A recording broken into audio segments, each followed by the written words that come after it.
Hi guys, tonight we're stepping into the deep cestus warm shadow of human history, following the scent of wild honey through smoke, stone, and the soft thunder of wings. What made our earliest ancestors climb dangerous cliffs for a mouthful of sweetness? Why did bees, tiny and easily annoyed, become guardians of one of nature's most desired treasures? And how did this golden food become older than kingdoms, older than writing, older than almost every comfort you know? So, before you settle into the story, take a moment to like the video and subscribe, and tell me in the comments where you're listening from and what your local time is, because somewhere, perhaps very late, someone else is also drifting beside a fire, dreaming of honey. Now, dim the lights and imagine your feet on dry earth, your breath slow, your hands dusty from stone, as you enter a world where sweetness is rare, precious, and guarded by a humming cloud. You stand beneath a cliff face warmed by the afternoon sun. The air is dry, and the stone gives back the heat it has swallowed all day. Above you, in a crack between rocks, bees pour in and out like living sparks. Their sound is not a roar, not quite a song, but a thick, trembling murmur that fills the hollow places in your chest. You smell crushed grass, old smoke, animal hide, and somewhere within it all, a floral sweetness so faint it feels almost imagined. This is not a world of sugar bowls, pastries, jars, and tidy labels. This is a world where sweetness appears suddenly, like luck, and vanishes unless you're brave enough, hungry enough, or foolish enough to reach for it. You are not alone. Around you, a small group watches the hive. Someone has found it days ago, perhaps by following bees across a slope of wildflowers. Another has gathered dry leaves and bark for smoke. A third holds a woven basket, rough against the palm, ready to receive broken comb. No one says much. Words are useful, yes, but silence is useful too, especially when every sound might disturb insects with tiny bodies and very firm opinions. Gentle sarcasm is allowed here, because really, humanity's first dessert came with airborne security guards. Still, you wait. The bees are not enemies. They are simply defending a treasure they made with more patience than any human stomach has ever possessed. Long before cities rise, long before kings stamp their names into clay, humans know honey. It is one of the earliest sweet foods people can gather from the wild. In Stone Age landscapes across Africa, Europe, and Asia, people notice the habits of bees, the seasons of flowering plants, and the places where colonies hide. You learn through watching. Bees gather where blossoms are thick. They drink from flowers and return heavy with nectar. Inside their dark hive, they turn that nectar into honey, a dense food that keeps, glows, and smells faintly of meadow and sunlight. You do not need chemistry to understand it. You taste it, and the body knows this is energy. A smoky bundle is lit. The smoke curls upward in blue-grey ribbons, softening the air. It smells sharp, resinous, and comforting, like a campfire that has learned manners. You lift it toward the hive. The bees shift, irritated but confused. Smoke has a strange power over them, calming their alarm signals and urging them to retreat deeper into the nest. You do not understand the biology, not in modern terms, but you understand the effect. You climb. Your fingers press into warm stone. Small pebbles break loose beneath your toes and click down into the dust. Your heart beats slowly at first, then not so slowly, because gravity has never been especially supportive of human ambition.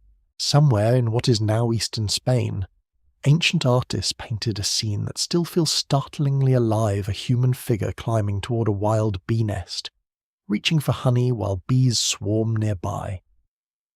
The painting is often associated with the Mesolithic period. Though exact dating has been debated, it matters because it shows that honey gathering was not some casual snack break. It was an event worth remembering, worth marking on stone. You can almost feel the artist's hand tracing the climber's body, the hive, the little marks of bees around them. A dangerous errand becomes memory. Memory becomes image. Image becomes one of the earliest whispers of humanity's relationship with honey. You reach the crack in the rock. The sound is louder now, surrounding your head, vibrating against your skin. Bees strike your arms, your face, your shoulders. Some sting.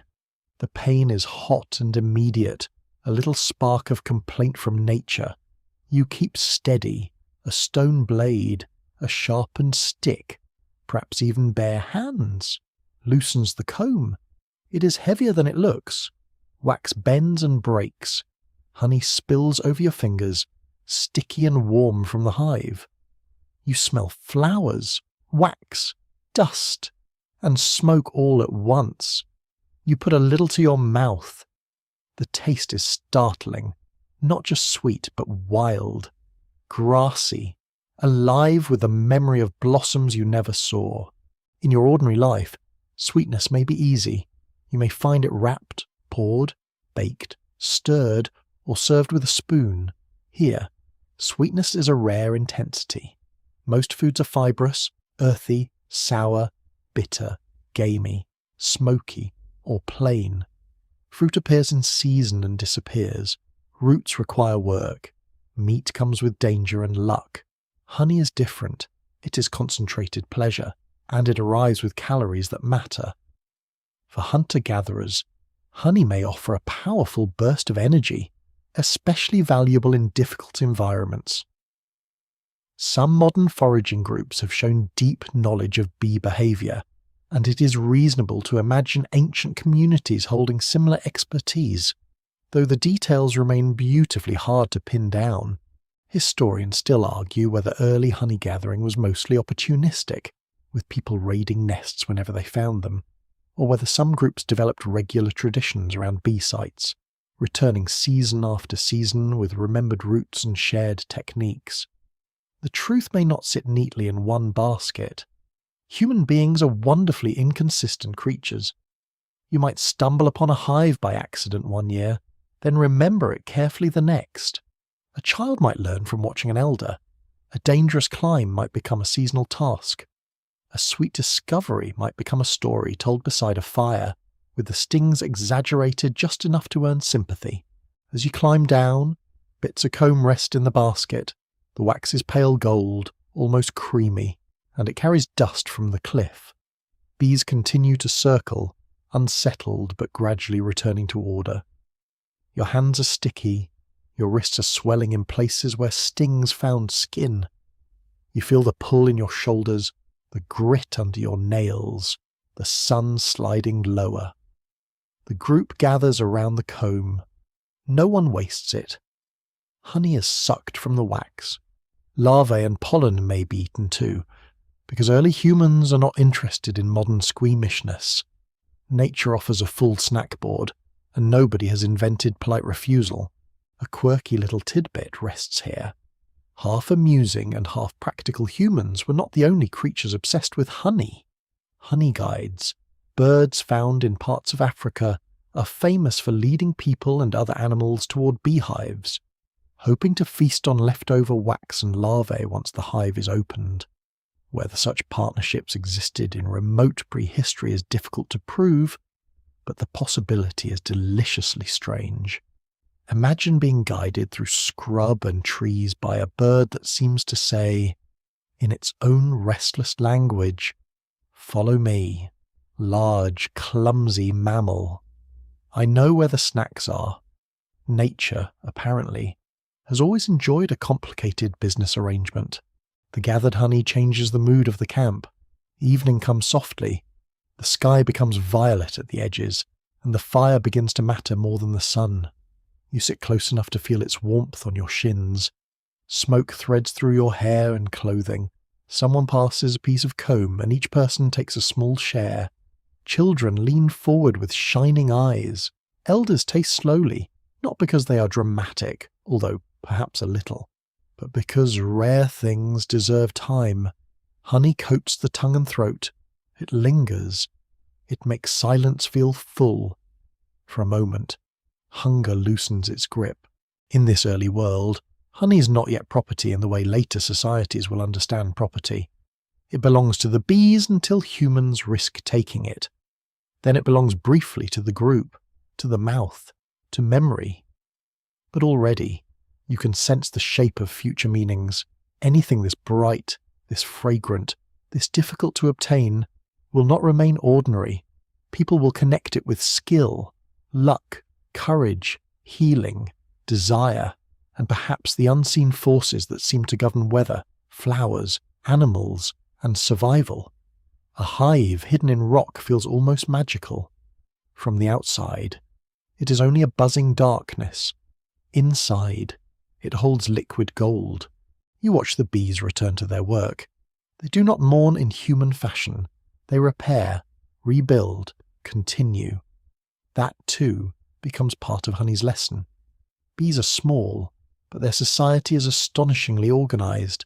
A colony gathers nectar from countless flowers, evaporates moisture, stores food in wax cells, and defends the whole structure with a discipline that would make many later empires look messy. You may not know queens, workers, drones, or dancers in scientific terms, but you know enough to respect the hive. You know that honey is not found by laziness. It is made by repetition, flight, cooperation, and a great deal of buzzing administrative effort. Night settles. The cliff darkens into a single black shape against the sky. The air cools, touching your skin where sweat has dried. Somewhere, an insect chirps. Somewhere farther away, an animal moves through brush. The smell of honey remains on your hands, mixed with smoke and stone dust. You lick one finger and taste the day again. The sweetness is smaller now, but still present. It carries danger, sunlight, flowers, and the strange trust of people who climb together. You feel the ache in your limbs and the softness behind your eyes. History has not yet written itself, but it has already tasted honey. And as you drift in that ancient firelight, you understand something simple. Honey begins not as luxury, not as medicine, not as symbol, but as encounter. You meet the bees, you meet the cliff, you meet fear, hunger, patience, and reward. The oldest sweet treasure is not merely found, it is negotiated, sting by sting, breath by breath, with a world that gives generously but never without conditions. The bees hum beyond the circle of flame, continuing their golden labour in the dark, and you rest with the taste of wildflowers fading gently on your tongue. You wake into the low gold light of a river valley, where the world has become more crowded, more organised, and naturally more demanding. The air is warmer here, damp with irrigation channels and the breath of animals. You hear wooden wheels creak. Donkeys complain with the weary confidence of creatures who know exactly how important they are. And workers call to one another across fields of grain. Mud brick walls rise from the earth. Smoke lifts from cooking fires. Somewhere nearby, bees drift over blue lotus, tamarisk, acacia, clover, and fruit blossoms, gathering sweetness from landscapes now shaped by human hands. Honey has entered civilization, and civilization, being civilization, immediately begins giving it jobs. You walk along the Nile, where papyrus rustles in the breeze and the river moves with a slow, brown patience. On the bank, a beekeeper kneels beside long clay cylinders stacked in rows. These are not wild nests hidden in rock, but managed hives, made by people who have learned that bees can be housed, watched, moved, and persuaded to share their treasure. The clay is sun-baked and rough beneath your fingers. It smells of dust, river mud, and warmth. Bees slip through small openings, busy and utterly unimpressed by human architecture. Ancient Egypt becomes one of honey's great early homes. Honey sweetens breads and cakes. It thickens sauces. It is offered to gods. It appears in medical recipes, where healers mix it with herbs, oils, resins, and minerals. It is placed in tombs for the dead, because the journey beyond life apparently also benefits from snacks, which feels sensible. The mainstream fact is plain and beautiful. Egyptians practiced organized beekeeping very early, and honey held value in food, medicine, ritual, and royal storage. You can almost see scribes noting quantities on tallies, because even sweetness eventually meets paperwork. Inside a household courtyard, a woman stirs dough in a low bowl. Her bracelets click softly at her wrist. The smell of warm grain rises. Then honey pours in a slow ribbon, amber against pale flour. It clings to the spoon, stretching reluctantly, as if it would prefer to remain itself. Children watch with great seriousness.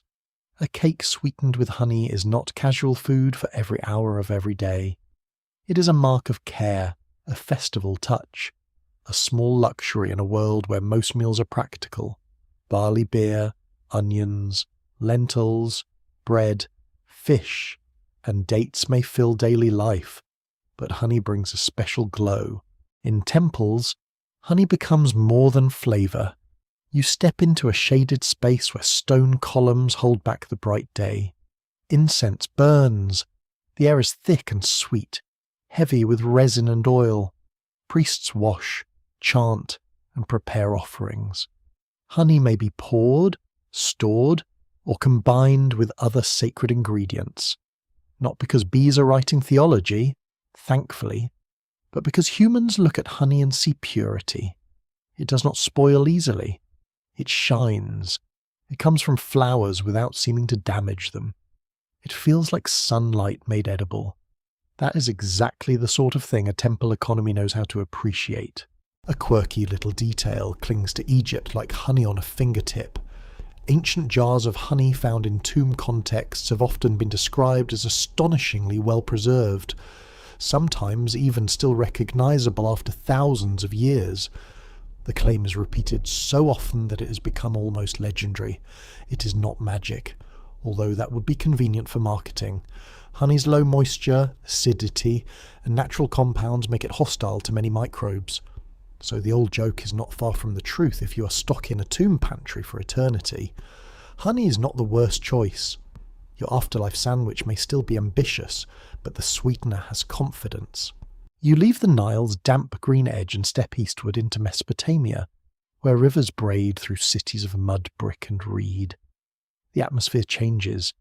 The air carries the smell of wet clay, bitumen, sheep, smoke, and dates drying in the sun.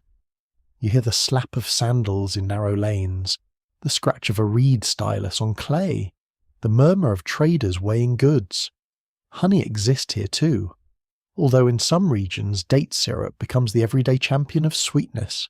Dates are abundant, reliable, and easier to argue with than bees. Still, honey has prestige. It appears in offerings, recipes, and healing mixtures, a finer sweetness with a more elusive source. In a storeroom, you run your hand across sealed jars. Some hold oil, some beer, some grain, some syrup, some precious honey. The walls are cool. Dust floats in a shaft of light.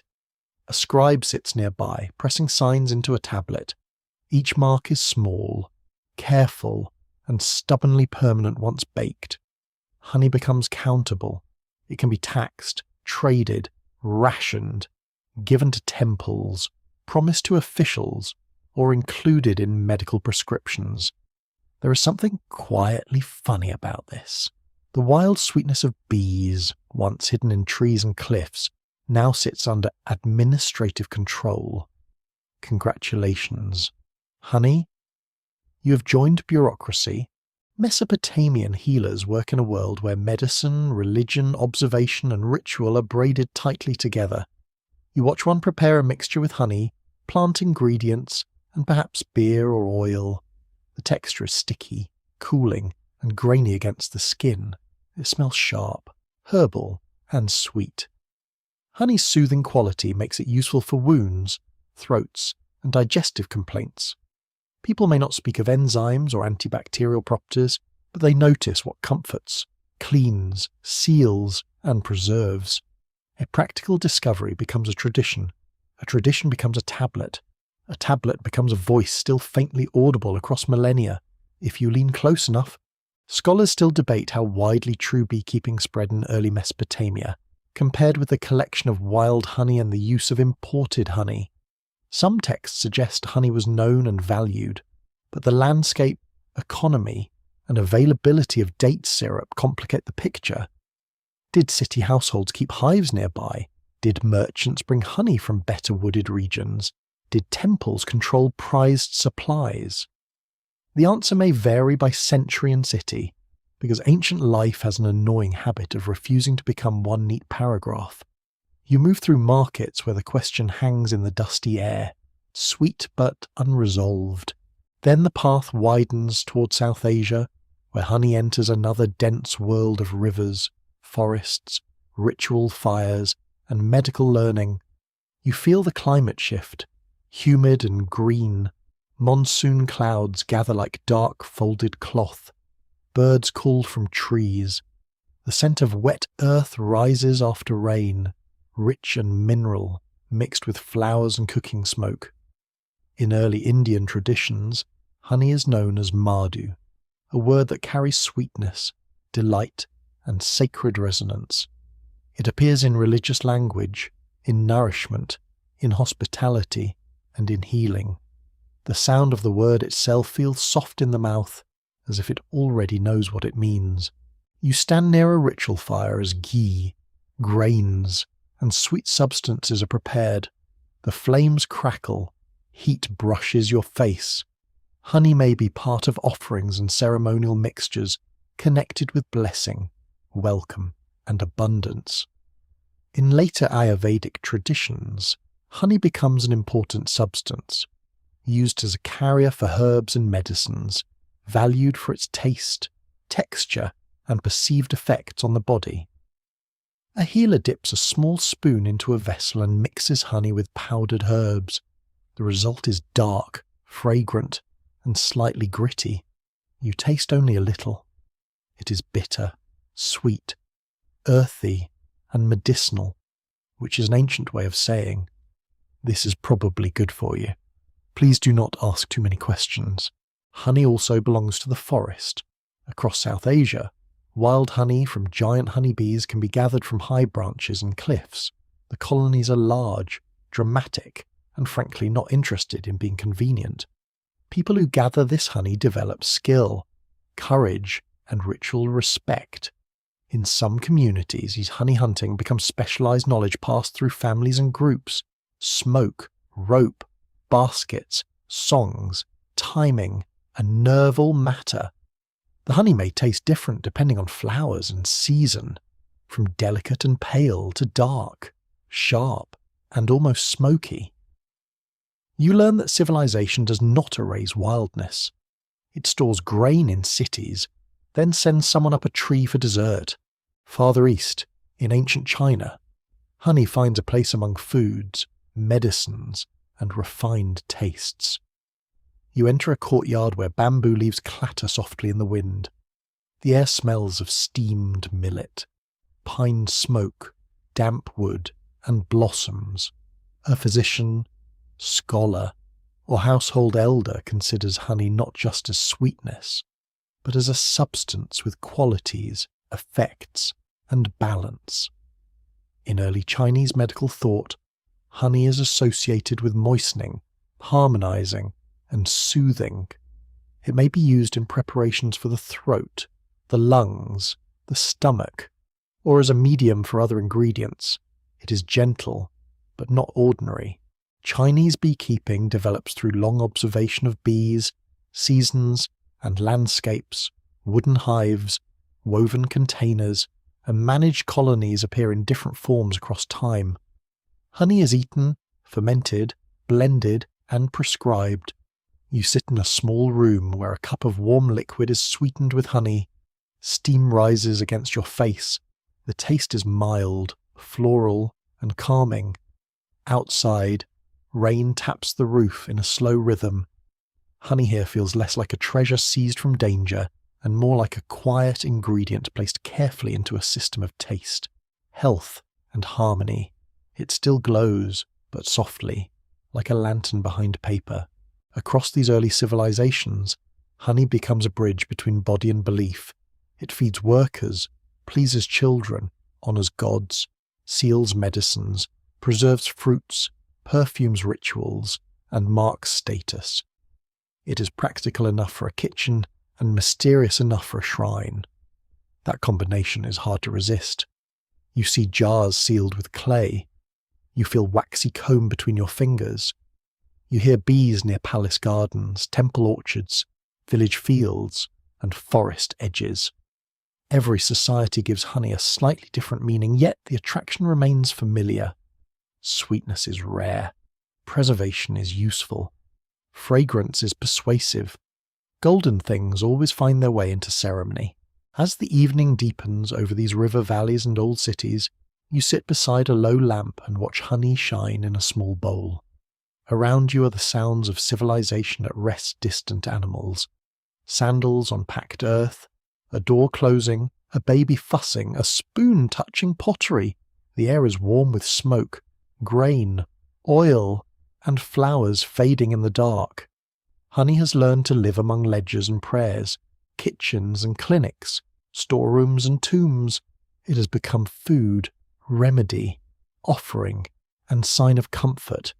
You dip a finger into the bowl, taste its slow sweetness, and feel the ancient world settle around you like a soft woven cloth. You step into a dust-coloured world where honey is no longer only food, medicine, or valuable storehouse treasure. It has become a language for the invisible. The air is cool and perfumed with incense, damp stone, crushed flowers, and wax smoke. Somewhere in the shadows, a priest whispers words that are meant for beings you cannot see. Somewhere else, a singer shapes an old story beside a hearth, and the children lean in, eyes wide, hands sticky from a sweet cake shared on a holy day.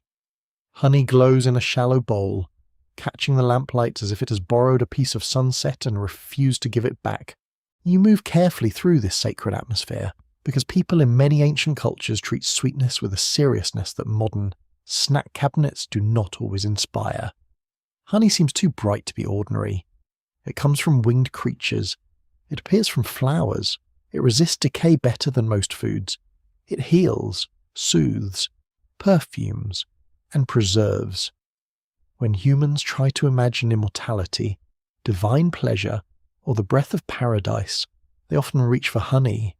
Honestly, it is hard to blame them. If you had to describe heaven without modern plumbing or air conditioning, golden sweetness would do a respectable amount of work. In the Greek world, you find honey woven through myth like a shining thread. You stand in a mountain cave where the air smells of goats, wild thyme, and cold stone. Bees flicker near the entrance, tiny moving sparks against the blue morning. Here, stories tell of the infant Zeus hidden away from his dangerous father, nourished by divine helpers, sometimes connected with honey and bees. The details shift from telling to telling, as myths tend to do when nobody has invented copyright lawyers yet. In some versions, nymphs and bees surround the child with sweetness and secrecy. The future king of the gods begins, not with thunder, but with milk, honey, and excellent hiding arrangements.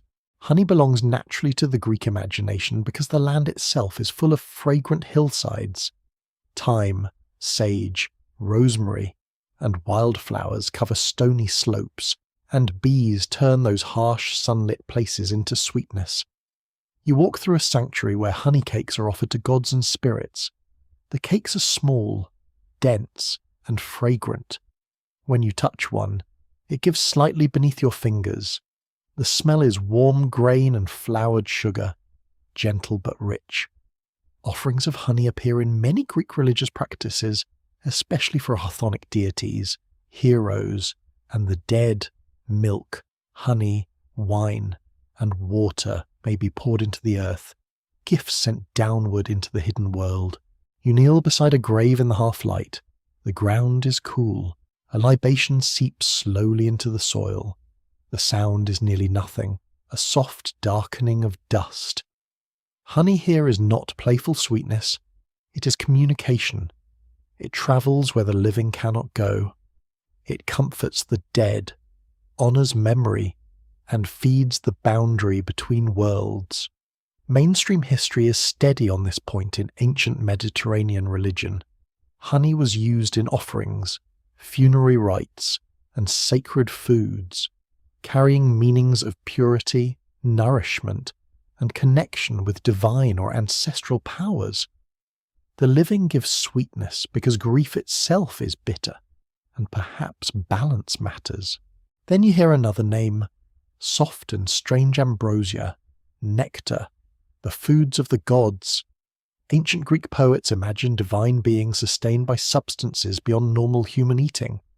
Ambrosia and nectar are not always exactly honey, but honey hovers near them in texture, brightness, and meaning. You taste a spoonful in your mind, and it is easy to understand the association. Honey does not feel like bread, meat, or fruit. It feels distilled, transformed. It is flower without petals, sun without heat, labour without visible hands once it reaches the bowl. For poets, that is dangerously useful. A quirky tidbit hums through the Greek world like a bee trapped in a philosopher's study. Bees were sometimes linked with prophecy and inspired speech. Certain priestesses and sacred women were called Melissae, meaning bees. The image is odd and lovely. A human voice becomes a hive. A prophecy becomes honeyed speech. A divine message arrives not like a shouted command, but like something gathered from many invisible flowers. You can almost hear an ancient listener thinking, yes, wisdom should be sweet, but also capable of stinging. Not the worst description of religion, poetry, or family advice, really. You drift farther eastward in imagination, into stories where honey becomes cosmic. In Sanskrit traditions, the word madhu can mean honey, sweetness, delight, and sometimes a deeper essence of life. You stand near a ritual fire in the blue hour before dawn. The flames breathe softly. Ghee melts with a nutty scent. Flowers lie in small heaps, cool and damp to the touch. A chant moves through the air, steady as a river current. Honey belongs in offerings and sacred mixtures, but also in language itself. Sweetness becomes a way to speak of truth, blessing, and the desirable order of the world. There is a tenderness in this. To call something sweet is not only to describe taste, it is to say it welcomes life. It draws beings together. It softens the throat. It makes speech pleasing. It turns raw substance into gift.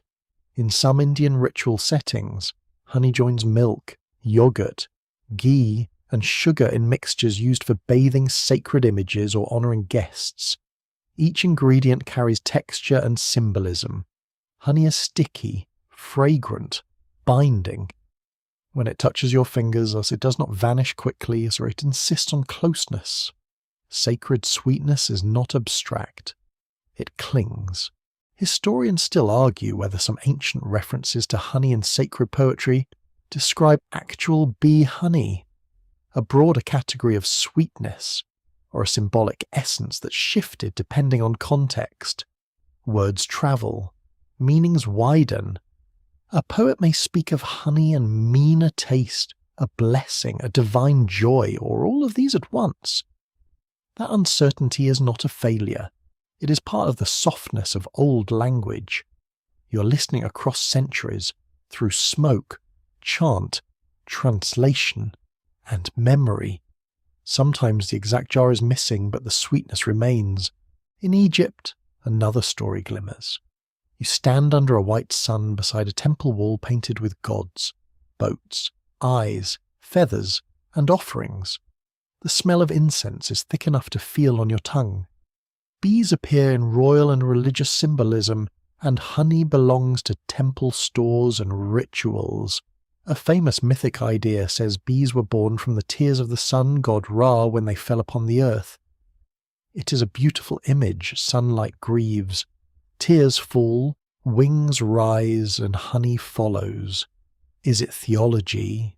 poetry, or ancient natural history with flair? Perhaps all three, because humans have always enjoyed multitasking with meaning. You watch temple workers prepare offerings. Bread, beer, flowers, fruit, oil, and honey are arranged with careful hands. The stone floor is cool beneath your bare feet. A fly wanders too close, showing extremely poor ceremonial discipline. Honey shines in a little vessel. It may be given to a deity, included in ritual purity, or used in preparations connected with preservation. To preserve a body, an object, a memory, or a relationship with the divine is to resist the ordinary decay of time. Honey, which keeps so stubbornly, becomes an obvious ally. If eternity had a pantry, honey would be near the front. In northern tales, sweetness takes a different shape. You enter a hall where smoke curls beneath dark rafters and the air smells of wood ash, wool, roasted meat, and fermented drink. Outside, cold presses against the walls. Inside, voices rise in stories of gods, giants, bargains, and strange wisdom. Honey becomes mead, and mead becomes more than drink. In Norse myth, the mead of poetry is a magical substance made through a wild chain of events involving wisdom, murder, dwarfs, giants, and Odin's very dramatic determination. Whoever drinks it gains poetic inspiration, because apparently even divine creativity benefits from a suspiciously complicated beverage. The tidbit is quirky, yes, but it reveals something serious. Honey can ferment. Sweetness can become intoxication, and intoxication can become inspiration, danger, celebration, or sacred frenzy. You lift a cup of mead and feel its smooth rim against your lip. The scent is honeyed, sour, warm, and faintly floral. It tastes like sweetness that has learned to wander. In societies without refined sugar, honey is one of the great foundations for festive drinks. A hive becomes a feast becomes a poem becomes memory. Not bad work for insects who began the day visiting flowers. Across many lands, bees themselves gather mythic weight. They seem disciplined, mysterious, and almost royal. The hive has order. It has hidden chambers. It produces wax for light and honey for nourishment. It swarms like a single mind made of many bodies. No wonder humans imagine bees as messengers between realms, companions of goddesses, emblems of the soul, or signs of rebirth. You stand near a carved image where winged forms blur with human shapes, and you feel the odd closeness between insect life and sacred imagination. Bees live in darkness and emerge into flowers. That is practically a sermon with legs. The atmosphere deepens into night. In a shrine, a lamp burns with a steady yellow bead of flame. Beeswax softens nearby, giving off a clean, faintly sweet smell. Your hand rests on a stone surface worn smooth by thousands of touches. Outside, wind moves through trees, and their leaves answer with a hush like distant water.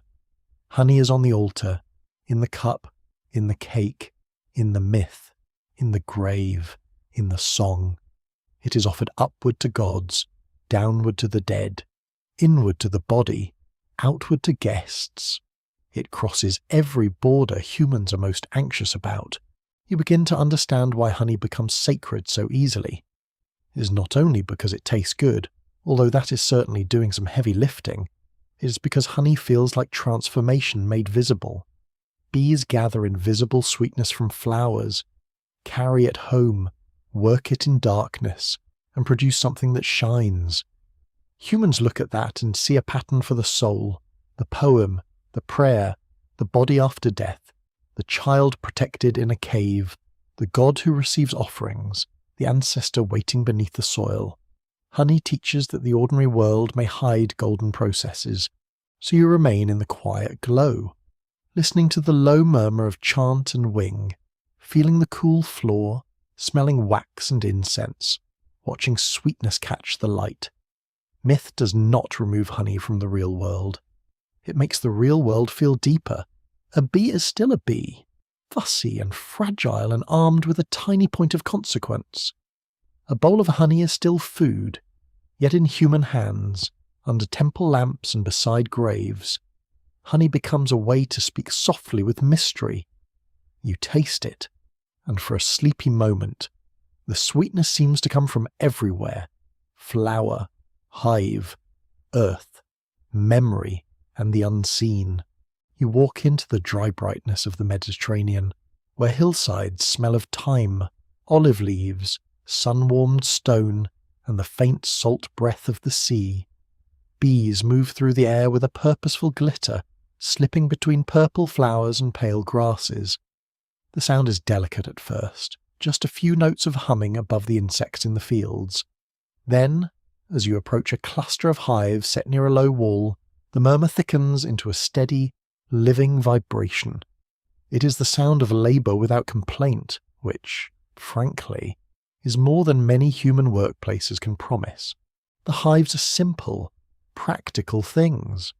Some are made from woven wicker plastered with mud. Some are clay cylinders. Some are hollow logs or bark-covered shapes set carefully in a sunny place. You touch the side of one, and it feels warm, rough, and faintly alive beneath your fingers. Bees crawl over the opening, disappearing into darkness, emerging dusted with pollen like tiny merchants carrying yellow sacks. A beekeeper watches them with the calm attention of someone who knows bees are generous only when treated with respect. Also, preferably from a modest distance. In ancient Greece, honey is everywhere in daily and elite life, though not always equally available to everyone. It sweetens cakes, sauces, wine mixtures, and medicines. It appears in athletic diets, household cooking, and religious offerings. Sugar from cane is rare and exotic in the Mediterranean for much of antiquity, so honey remains the main sweetener for Greek tables. A cook in a courtyard warms honey with sesame and nuts, stirring until the mixture shines. The smell rises thick and comforting, roasted and floral. Your mouth fills with sweetness before you even taste it. You sit near a kitchen where barley cakes are being brushed with honey. A child tries to steal one too early and receives the universal ancient punishment, a look from an adult who has absolutely seen everything. The cake is warm in your hand, slightly coarse from grain, sticky at the edges, with honey sinking into its surface. This is not the cloud-soft dessert of a later bakery. It is denser, earthier, closer to field and hearth. Yet it carries the same promise desserts have always carried. Life is difficult. Yes, but please consider this small golden consolation. Greek writers notice bees with unusual fascination. Aristotle, who seems to have had opinions about nearly everything that moved, observed bees closely and discussed their behaviour in his works on animals. He described their social organisation, reproduction, swarming, and the gathering of materials. Some of his conclusions were mistaken by modern standards, especially regarding bee reproduction and the role of the queen, but his attention was serious. You can picture him or one of his informants watching a hive entrance, trying to make sense of the traffic. Bees do not explain themselves. They simply continue being complicated. The mainstream fact here is important classical Greek and Roman authors produced some of the earliest surviving detailed discussions of beekeeping in Western literature. They treated apiculture as a real field of knowledge, worthy of observation, management, and advice. Bees were no longer only creatures to raid or admire. They became part of agricultural planning. Where should hives sit? Which flowers improve honey? How should swarms be captured? When should comb be cut? How much honey should be left for the bees? These questions mattered, because honey and wax had economic value, and because nobody enjoys an angry hive with poor planning. You follow a farmer into an apiary at the edge of an olive grove. The ground is dry and springy with fallen leaves. Cicadas rasp in the trees, making the afternoon feel even hotter than it is, because apparently nature also enjoys sound effects. The beekeeper carries smoke and a knife. When the hive is opened, the smell of wax and honey blooms out, warm, animal, floral, and slightly damp. Bees rise in a cloud. Their feet brush your skin like sparks of dust. The comb is lifted slowly. It glistens, heavy with stored sweetness, the hexagonal cells packed with amber. Greek honey can be deeply regional. Attica becomes famous for honey from thyme-covered slopes, especially around Mount Hymettus. You breathe in that landscape dry herbs crushed underfoot, hot stone, resin, and goat wool. The honey from such places is praised for fragrance and quality. It tastes not merely sweet, but aromatic, with a hint of the plants the bees visited. People notice these differences. Honey is not one thing. It is a geography in a jar, a meadow, a hillside, a forest, or a coastal plain can all leave their signature in it. Bees are tiny flying archivists, though they do not accept appointments. Now you enter the Roman world, larger, hungrier, more administrative, and somehow always ready to turn a useful thing into a system. Roman agriculture absorbs Greek knowledge and expands it through manuals, estates, trade, and practical experimentation. Writers such as Varro, Columella, Pliny the Elder, and Virgil all discuss bees in different ways. Some are technical, some are poetic, some are wonderfully confident about things they only partly understood. You stand in a villa garden where hives are placed near flowering plants, protected from harsh winds, and watched by workers who know the rhythms of the colony. Roman beekeeping is both practical and symbolic. Honey sweetens wine, fruit preserves, cakes, and sauces.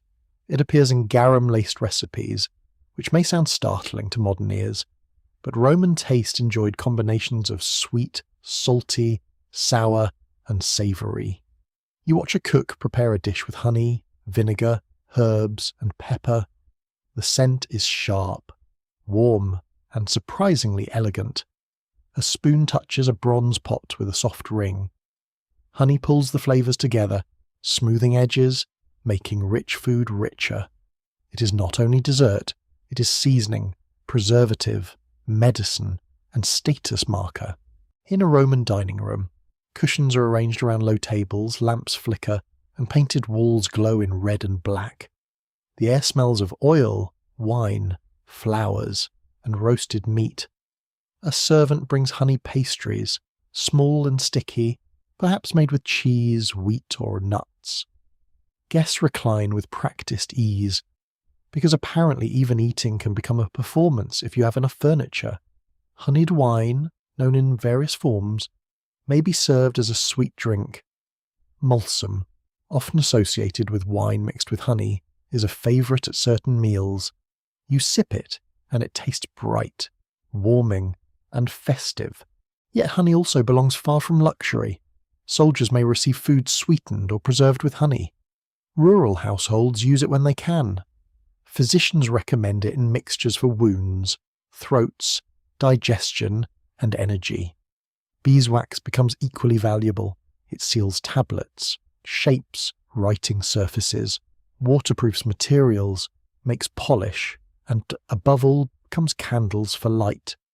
You hold a small wax tablet in your hand, its surface smooth and faintly fragrant. A stylus scratches into it with a dry whisper. Honey feeds the body, but wax helps memory, business, teaching, and law survive the day.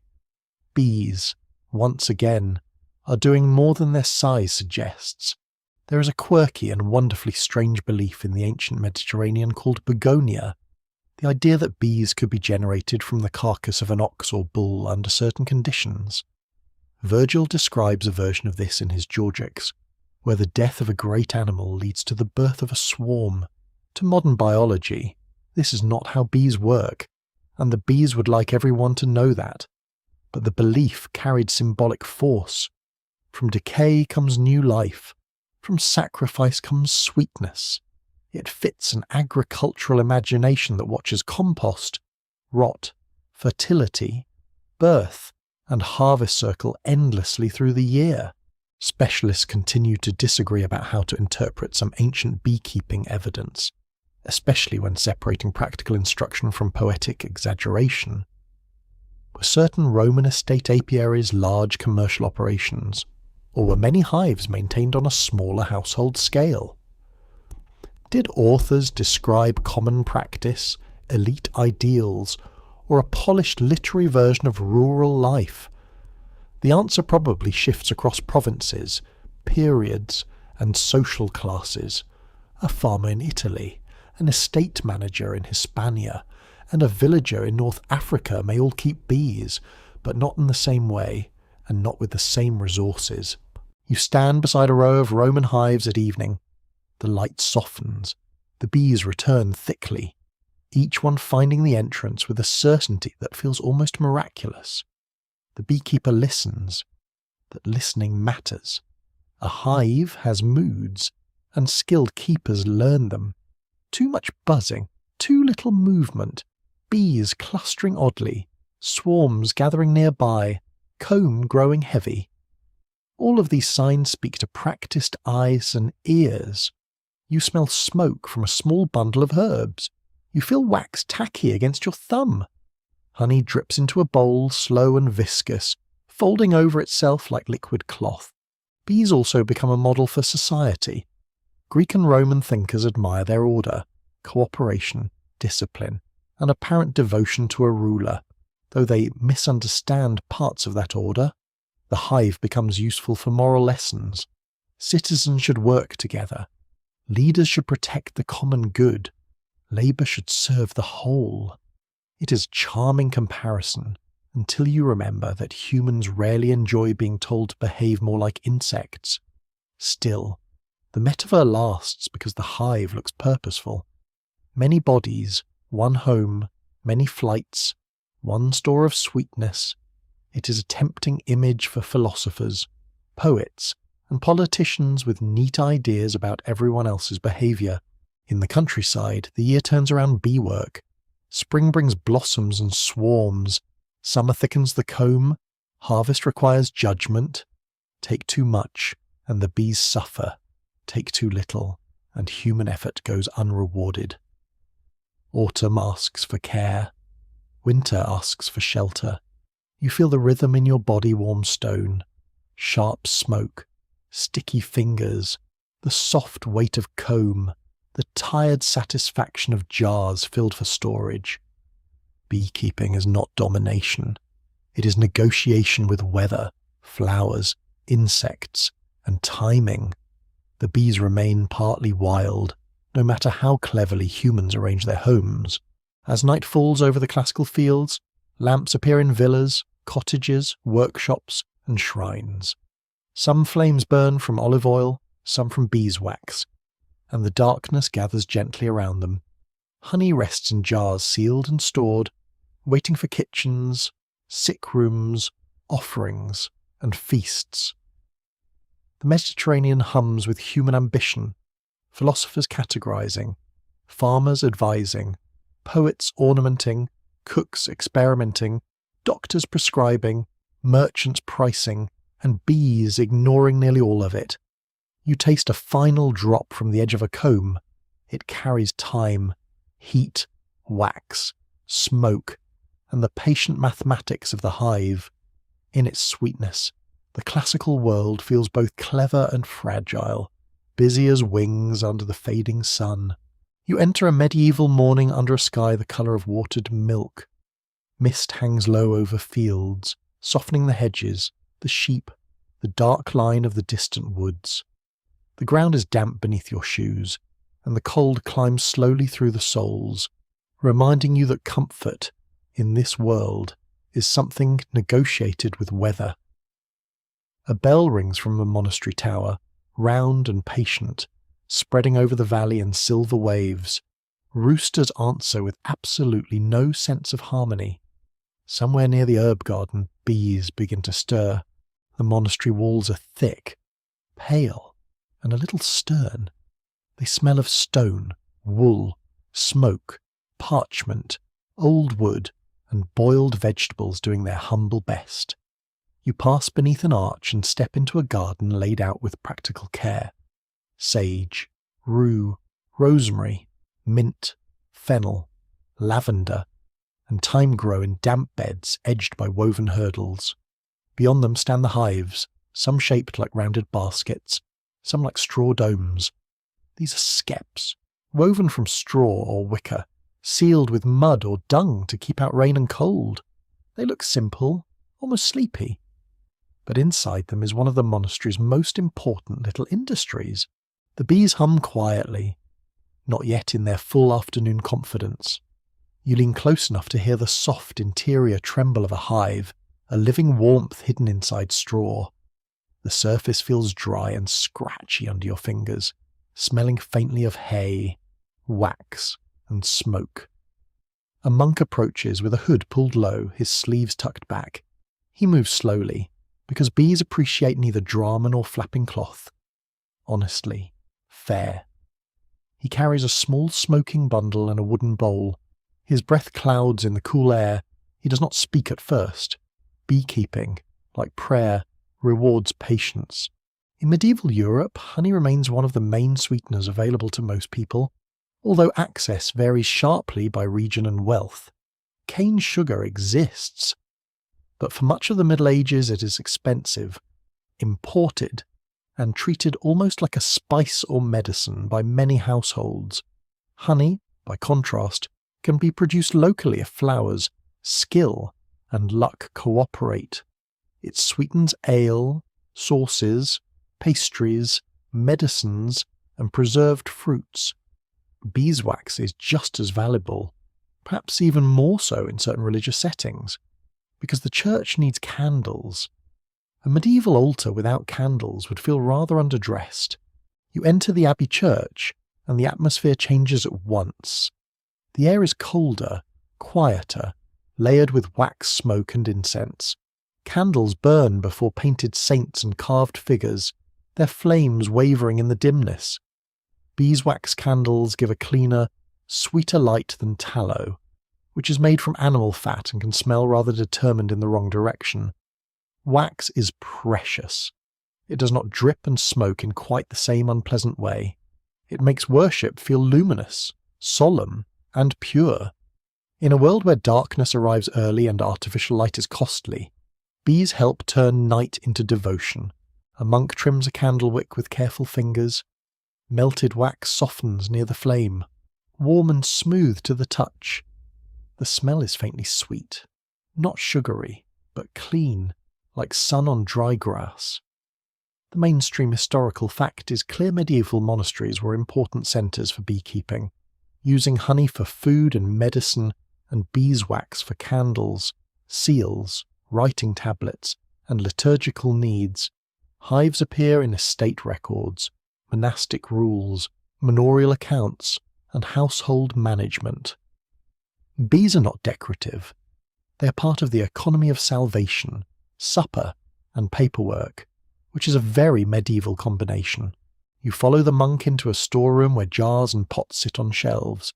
It is cool here, with the smell of clay, dried herbs, apples, wax, and a little mouse ambition in the corners. Honey rests in dark ceramic vessels, sealed against damp and theft.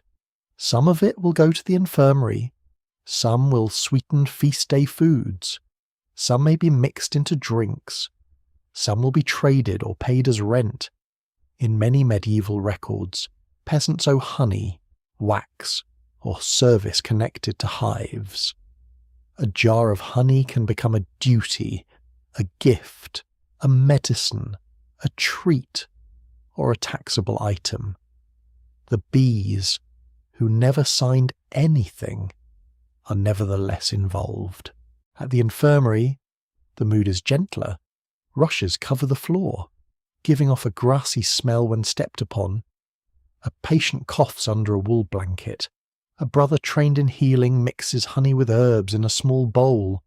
The spoon scrapes softly against pottery. Honey may be blended with sage for the throat, with vinegar for tonics, with plant powders for wounds, or with wine for strength. Medieval medicine draws from classical texts, local practice, religious belief, and long observation. People know honey soothes. They know it preserves. They know it covers bitterness. That last talent is not small, especially when medieval remedies decide to taste like a dare.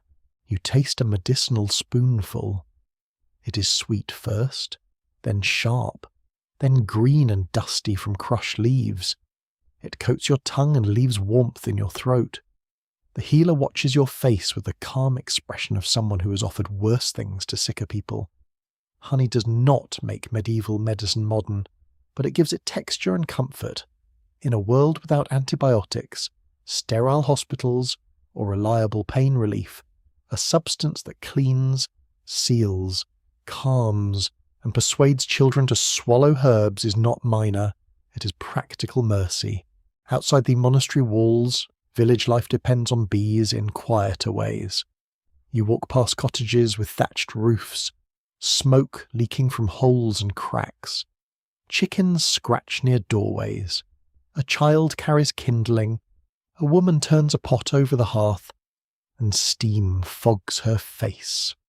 The cottage smells of peat smoke, cabbage, wool, damp leather, and bread.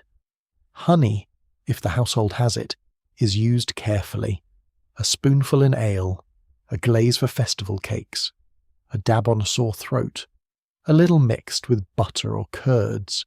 Nobody casually empties half a jar because they are having an emotional afternoon. Scarcity teaches restraint, whether or not anyone enjoys the lesson. In some villages, hives sit in gardens near fruit trees, protected by fences from animals and thieves. Bees are watched through the seasons. Spring swarms are valuable. If a swarm settles on a branch, the household hurries to capture it in a basket or skep. Perhaps with banging pans, ringing bells, or loud calls. The idea is partly practical, partly traditional, and partly the medieval belief that noisy ceremony might persuade bees to behave like polite tenants. Imagine a family clattering metal under a tree while thousands of insects decide whether to stay. It is domestic life, but with wings and tension. Here comes a quirky tidbit with a wonderfully medieval flavour in parts of Europe. People practice the custom of telling the bees, when a death, marriage, or important household event occurred, someone would inform the hive, sometimes tying black cloth around it for mourning or speaking gently to the bees as members of the family. The belief lasted well beyond the Middle Ages in some regions, but its roots reach into older rural ideas about household spirits, luck, and the sensitivity of bees. It is oddly touching. You lose someone, and then you go outside to tell the small golden workers, because grief should not leave the garden uninformed. Medievalists still disagree about how much ordinary rural beekeeping was shaped by formal written instruction, compared with local custom passed by memory, imitation, and seasonal habit. Learned texts certainly circulated among monks, estate managers, and educated elites, but many villagers may have known bees through practice rather than books. The difference matters. A manuscript can describe ideal care for hives, but the beekeeper in a muddy yard must still deal with rain. Poor blossoms, hungry mice, awkward swarms, and the neighbour's goat making bold decisions. Written knowledge and lived knowledge buzz side by side, not always in perfect agreement. You walk into a workshop where wax is being softened and shaped. The room is warm, with a hearth glowing low. Blocks of wax are pale yellow, tan, or brown, depending on filtering and age. When warmed, they become pliable, smooth, almost silky. A craftsman rolls sheets around wicks or dips cords repeatedly into melted wax, building candles layer by layer. Each dip makes a soft sound, a wet sigh. Candle making is slow, repetitive, and fragrant. The finished candles will go to chapels, noble halls, wealthy homes, and processions. A tiny bee flight in summer becomes a flame in winter. Wax also seals letters and charters. You press a metal seal into softened wax and feel it yield, then firm. The impression holds a symbol, a name, authority made visible, land changes hands, promises are confirmed, orders travel. The wax seal says, "This message belongs to someone, and someone powerful expects to be taken seriously."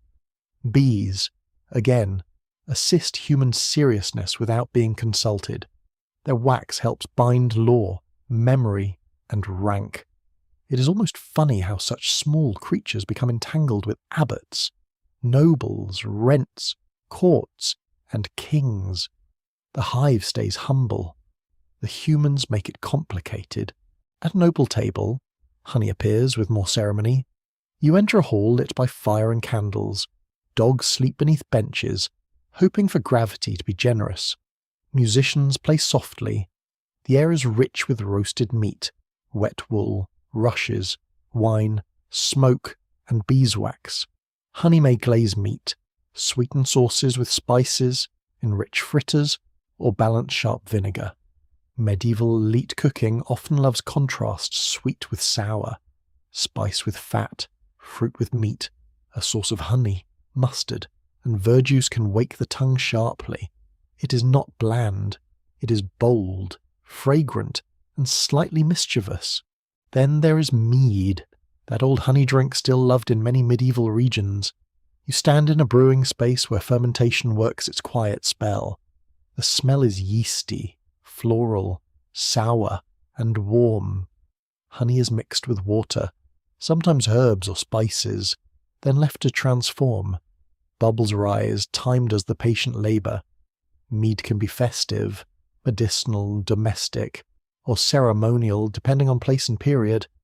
A cup in your hand feels smooth and cool. The taste is sweet, tangy, warming, and faintly wild. It carries flowers into the blood more quickly than plain honey, which may explain some of its popularity. Even so, honey is never effortless. Skeps often require harsh harvesting. To take the comb, beekeepers may destroy or damage colonies, sometimes killing bees with sulfur smoke. Modern movable frame hives do not yet exist in this world. You feel the sadness of that practical reality sweetness gained at a cost. Some beekeepers try to preserve swarms or manage harvest carefully, but methods vary. The hive is both partner and resource. Medieval people live close to animals and plants in ways that are intimate, useful, and sometimes ruthless. Sentiment and survival share the same yard. Late afternoon settles over the monastery garden. Bees thicken around the hives, returning from fields bright with clover and orchard bloom. The bell rings again, slower now, calling bodies to prayer, meals, rest, and rule. You stand among herbs, straw skeps, and damp paths, feeling the cool air gather under your sleeves. Honey has become part of a world of vows, rents, remedies, feast days, seals, candles, and village whispers.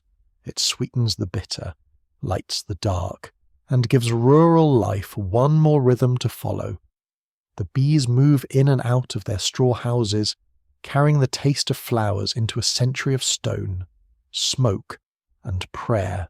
You step onto a road that is not one road at all, but a long shifting web of tracks, caravan paths, mountain passes, river crossings, ports, inns, and market streets. The morning air is thin and dry. Dust lifts around the ankles of camels, mules, horses, and tired people who have already learned that trade is mostly walking with invoices. Bells hang from harnesses and make a soft clinking music. Leather creaks, wheels grind over stones. Somewhere inside a padded basket, sealed against heat and grit. Honey waits in a clay jar, thick, fragrant, and patient. The silk roads carry silk. Yes, but also spices, glass, paper, medicines, dayes, metalwork, stories, songs, seeds, religious ideas, and recipes that change as they travel. Honey moves through this world in quieter ways. It is not always the star cargo, because jars of sticky sweetness are heavy and breakable, which is not ideal when your transport system includes mountain ledges and animals with opinions. Still, honey and beeswax travel along regional routes, especially where certain varieties become famous, or where wax is needed for writing, sealing, medicine, and ritual. Sweetness follows commerce like a soft shadow. You find yourself at an oasis town where mud walls glow peach in late sun, date palms rustle overhead, and the air smells of dust, animal sweat, smoke, dried fruit, and the mineral coolness of well water. Traders unload bundles in a courtyard.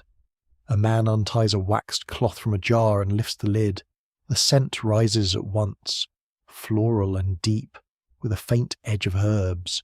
People lean closer. A merchant claims it comes from mountain valleys where bees feed on wild thyme and alpine flowers. Another merchant says, naturally, that his own honey is better, rarer, and almost certainly favoured by heaven. Commerce has always enjoyed confidence. In these markets, honey is judged by colour, thickness, aroma, and origin. Pale honey may suggest delicate blossoms. Dark honey may hint at forests, buckwheat, chestnut, or resinous plants. Some jars smell grassy, some spicy, some smoky from rough handling or storage near fires. You dip a wooden stick into one vessel and feel resistance as the honey stretches upward. It is cool and heavy on the tongue, then warm as it melts. Around you, people speak many languages: Persian, Sogdian, Arabic, Turkic tongues, Sanskrit, Chinese, Greek, and more, all braided together by bargaining.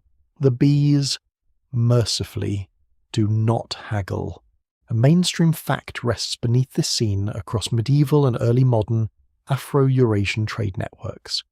Honey was valued as food, medicine, preservative, and sweetener, while beeswax moved as an important material for candles, seals, crafts, and writing. Honey was often produced locally, but special honeys and wax could enter trade, especially through towns linked to pastoral zones, orchards, forests, and mountain apiaries. The Silk Roads were not only about luxury cloth crossing from one empire to another. They were systems of exchange where ordinary useful goods moved shorter distances again and again, passed hand to hand like whispered news. You walk into a caravanserai at nightfall, its gate is high, its courtyard broad, its rooms tucked around the edges like dark pockets. The stone under your hand is cool. Camels kneel with long groans, sounding like old doors that resent being opened. Cooking fires begin to burn. The smell of lentils, lamb fat, onions, cumin, smoke, and damp wool fills the air. A cook mixes honey with nuts and sesame, pressing the sticky mass into small cakes for travellers. Food like this is dense, portable, and comforting. It gives quick strength to people who have spent the day being slowly rearranged by a saddle. Honey suits travel because it keeps well when sealed, though it does demand respect. A cracked jar can turn a pack into a disaster, attracting insects, dirt, and comments from everyone nearby. You feel the clay vessel in your hands, its surface rough, slightly gritty, and tied with cord around a stopper. The merchant wraps it in straw and cloth. He stores it among dried fruits, almonds, spices, and medicinal roots. Goods in a caravan are not silent. Pepper scents the air. Musk clings to fabric. Tea leaves breathe out faint bitterness. Honey sits among them, absorbing nothing if sealed properly, but seeming to glow with its own quiet mood. In the great cities, honey enters kitchens with imagination. You pass through Baghdad in an age of scholars, physicians, translators, cooks, and poets. Water channels cool gardens. Courtyards smell of rosewater, citrus peel, cardamom, frying dough, ink, and hot stone after sunset. Honey sweetens syrups, pastries, drinks, and preserves. Sugar is increasingly known in many Islamic lands, especially where cane cultivation spreads, but honey remains loved for flavour and healing. In medical texts shaped by Greek, Persian, Indian, and Arabic traditions, honey is praised for cleansing, warming, preserving, and carrying other ingredients into the body. You sit beside a physician who grinds herbs with slow circles of a pestle. The bowl releases scents of myrrh, fennel, cinnamon, and something bitter enough to make your eyebrows prepare a complaint. Honey is added, and the mixture becomes glossy and obedient. The physician may use it in lecturies, syrups, wound applications, or digestive preparations. The spoon is sticky between your fingers. The medicine tastes sweet at first, then fierce with spice and herb. Honey does what it has always done well. It makes useful bitterness more acceptable. It is not a miracle by itself, but it is persuasive. And in medicine, persuasion has never been a small thing. From Persia to Central Asia, from the Caucasus to the Indian Ocean, honey also mingles with perfumed sweets. Almonds, pistachios, sesame, dates, figs, rosewater, saffron, and spices meet honey in combinations that feel festive, even when made simply. You enter a market where trays of sweets shine under cloth awnings. Vendors call softly. Copper pans flash in the light. A syrup of honey and rosewater soaks pastry until it gleams. The smell is rich but airy, like flowers folded into heat. You bite into a small piece and it cracks, then collapses into sweetness. The texture is crisp, sticky, and tender all at once. In South Asian ports, another kind of movement surrounds honey. You hear gulls, rope strain, sailors shouting, waves slapping against wooden hulls, and the hollow knock of cargo being shifted. The air smells of salt, coconut fibre, spices, fish, tar, wet wood, and flowers from garlands sold near the docks. Honey is part of medical and culinary exchange, but wax also matters. Ships need seals and coatings, traders need documents, temples, households, and courts need light and ritual materials. Beeswax can travel more easily than honey, especially in blocks, and it becomes a useful companion to commerce. Across the Himalayan foothills, honey takes on a wilder reputation. High cliffs hold the nests of giant honey bees. Gatherers climb ropes and ladders through cold wind and drifting smoke, cutting comb from places that look designed by nature specifically to discourage casual snacking. Some honeys from rhododendron regions can be intoxicating or even dangerous, depending on the flowers visited by bees. This leads to the quirky tidbit every sleepy history of honey deserves so-called mad honey, known from areas around the Black Sea and parts of Asia, appears in ancient and later accounts as a strange substance that could daze, sicken, or confuse those who ate too much. Sweetness, apparently, sometimes arrives wearing a tiny villain cape. You feel the atmosphere change in a mountain market. The air is sharp, pine-scented, and cold enough to make breath visible. A jar of dark red honey is passed carefully from hand to hand. It smells floral, resinous, and slightly medicinal. People speak of its strength with respect. A little may be prized, too much may be trouble. Such honey reminds you that bees do not create one universal sweetness. They translate landscapes. If the landscape is gentle clover, the honey may soothe. If the landscape includes certain rhododendrons, the honey may decide to become a story people tell with raised eyebrows. Historians still debate whether honey moved across very long Silk Road distances in significant quantities, or whether most of what travellers encountered was produced and consumed regionally, while ideas, recipes, and medical uses travelled farther than the jars themselves. The uncertainty makes sense. Honey is heavy, local, and perishable only in the sense that containers can fail, not that the honey quickly spoils. Written sources mention honey, wax, sweets, medicines, and trade goods. but they do not always reveal exact routes or volumes. A jar may disappear into a household without leaving a receipt. Delicious things often avoid documentation. Religions travelling these routes also carry honeyed meanings. Buddhist monasteries, Islamic hospitals, Christian communities, Jewish merchants, Hindu temples, and local shrines all know honey in different ways. It can be an offering, a medicine, a food for guests, a symbol of blessing, or an ingredient in festive dishes. You stand near a roadside shrine where a small lamp burns. The wick trembles in oil or wax light. Outside, caravan animals chew in the dark. Inside, honey rests in a little bowl near flowers. Trade does not strip sweetness of holiness. It lets holiness travel with new accents. By midnight, the caravanserai has softened into sleep.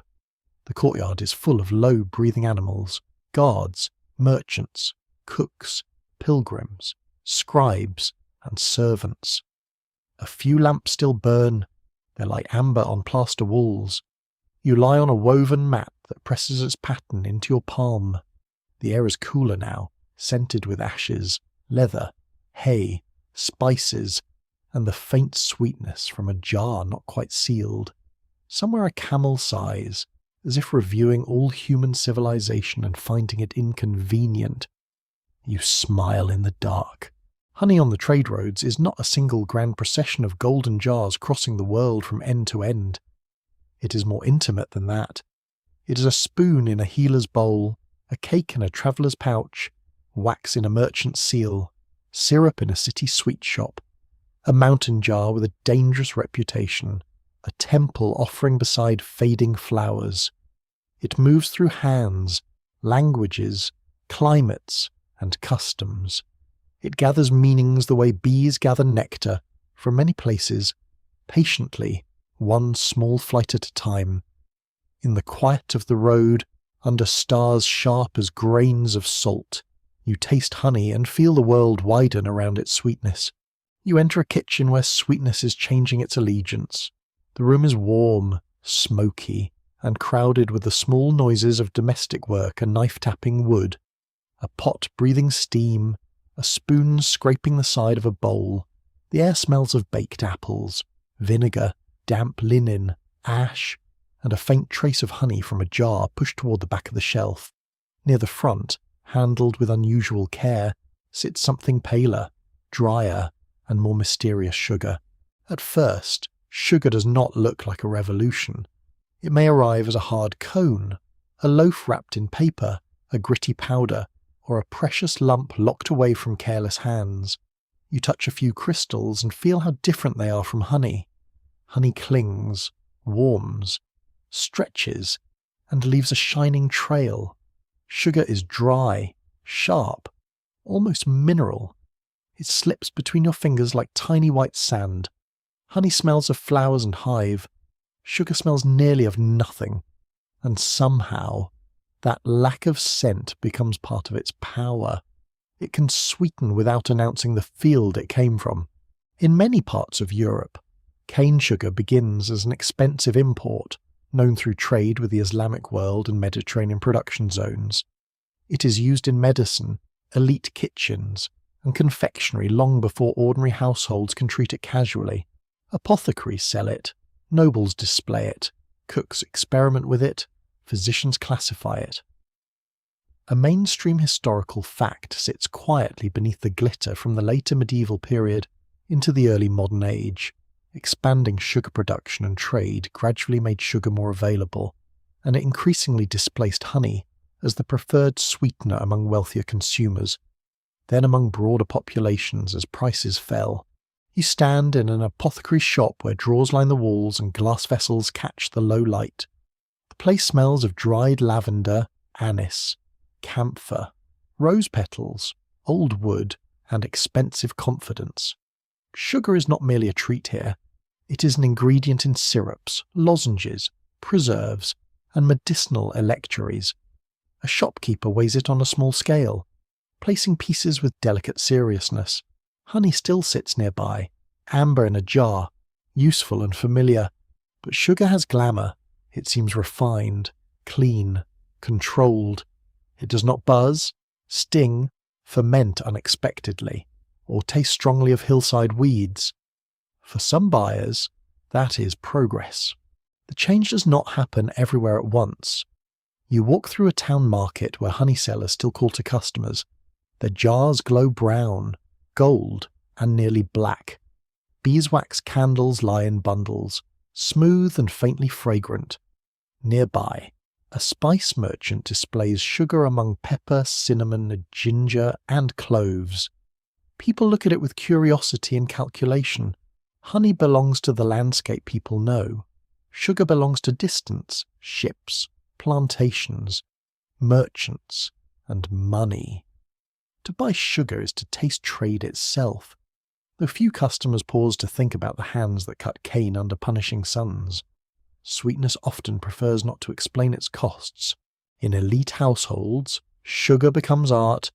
You enter a great hall prepared for a feast. Candles tremble in polished holders. The floor is strewn with fresh rushes, releasing a green smell beneath the feet. Musicians tune softly, a thread of lute and viol. Servants carry dishes past you in careful procession. Then come the subtleties, sculptures made from sugar paste, shaped into animals, castles, saints, fruits, or symbols of family pride. They are not only eaten, they are admired. Sugar becomes architecture for the tongue and theatre for the eye. Honey can shine beautifully, but it cannot easily become a tiny edible palace. One must accept its limitations. A quirky tidbit glitters at the edge of this world in some Renaissance and early modern banquets. Sugar sculptures could be so elaborate that guests were meant to marvel before nibbling, and sometimes not nibble at all. Imagine being offered a miniature sugar fortress and wondering whether it is dessert or a diplomatic message. The whole thing feels a little excessive, but excess is often the point. Sugar signals wealth because it has travelled, been refined, moulded, and wasted in public. Honey, dependable and fragrant, begins to look rustic beside it, like a wise country cousin watching a city relative arrive in satin shoes. You move into a preserving room where copper pans hang from hooks. The air is humid with fruit, steam, and sweetness. Quinces, cherries, pears, and orange peels simmer in syrup. Sugar's special advantage is control. It crystallizes. It sets jellies. It makes clear syrups and bright preserves. Honey can preserve too, but its flavour is strong, its moisture variable, its behaviour less obedient. A cook stirs a pan with a long spoon. The syrup thickens and shines. Bubbles pop softly, releasing the smell of citrus and hot sweetness. The cook watches carefully, because sugar can turn from luxury to burned sorrow in a remarkably short time. Scholars continue to debate how quickly ordinary people in different regions shifted from honey to sugar, since price, access, local beekeeping, trade routes, and social class all change the pace. Account books show purchases, recipe collections reveal preferences, and tax records hint at commerce. But daily habits can hide in silence. A wealthy urban family may use sugar proudly, while a rural household still relies on honey, fruit, malt, or no sweetener at all. The story is not a clean replacement. It is a slow rearrangement of taste. With many kitchens living in between, you pass into a countryside cottage at evening. The roof beams are dark with smoke. A pot hangs above the hearth, and the fire clicks softly as sap trapped in the wood surrenders to heat. The smell is peat, onions, wool, and rain drying from cloaks. Here, honey has not vanished.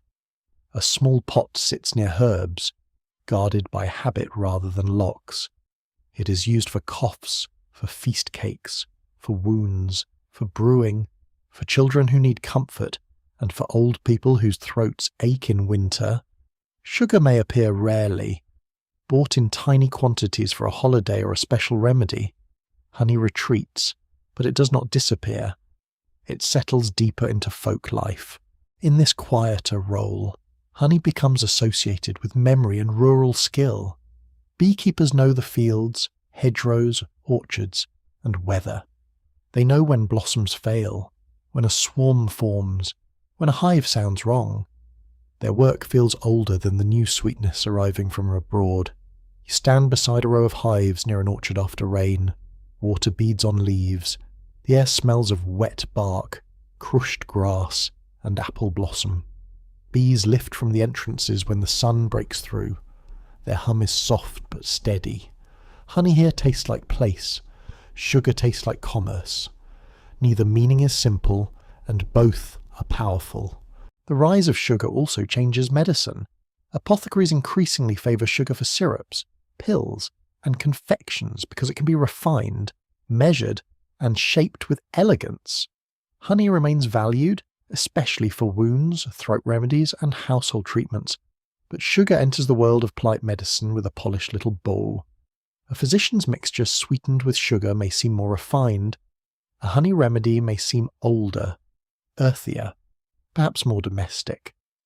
You taste both in imagination: sugar syrup clean and bright, honey mixture floral and heavy. One feels like a city shop, the other feels like a garden after rain. Behind sugar's elegance lies a darker machinery. Cane must be planted, cut, crushed, boiled, clarified, shipped, taxed, and sold. In Atlantic worlds, sugar production becomes tied to brutal plantation labour and enslavement. The sweetness that reaches European cups and confectioners carries human suffering, even when consumers do not see it. You stand near a dock at dawn, hearing ropes strain, barrels roll, gulls cry, and men shout through fog. The smell is salt, tar, molasses, sweat, and wet wood. Sugar arrives in cargo holds. Honey waits in local jars. The table is changing because the world economy is changing, and comfort is rarely innocent.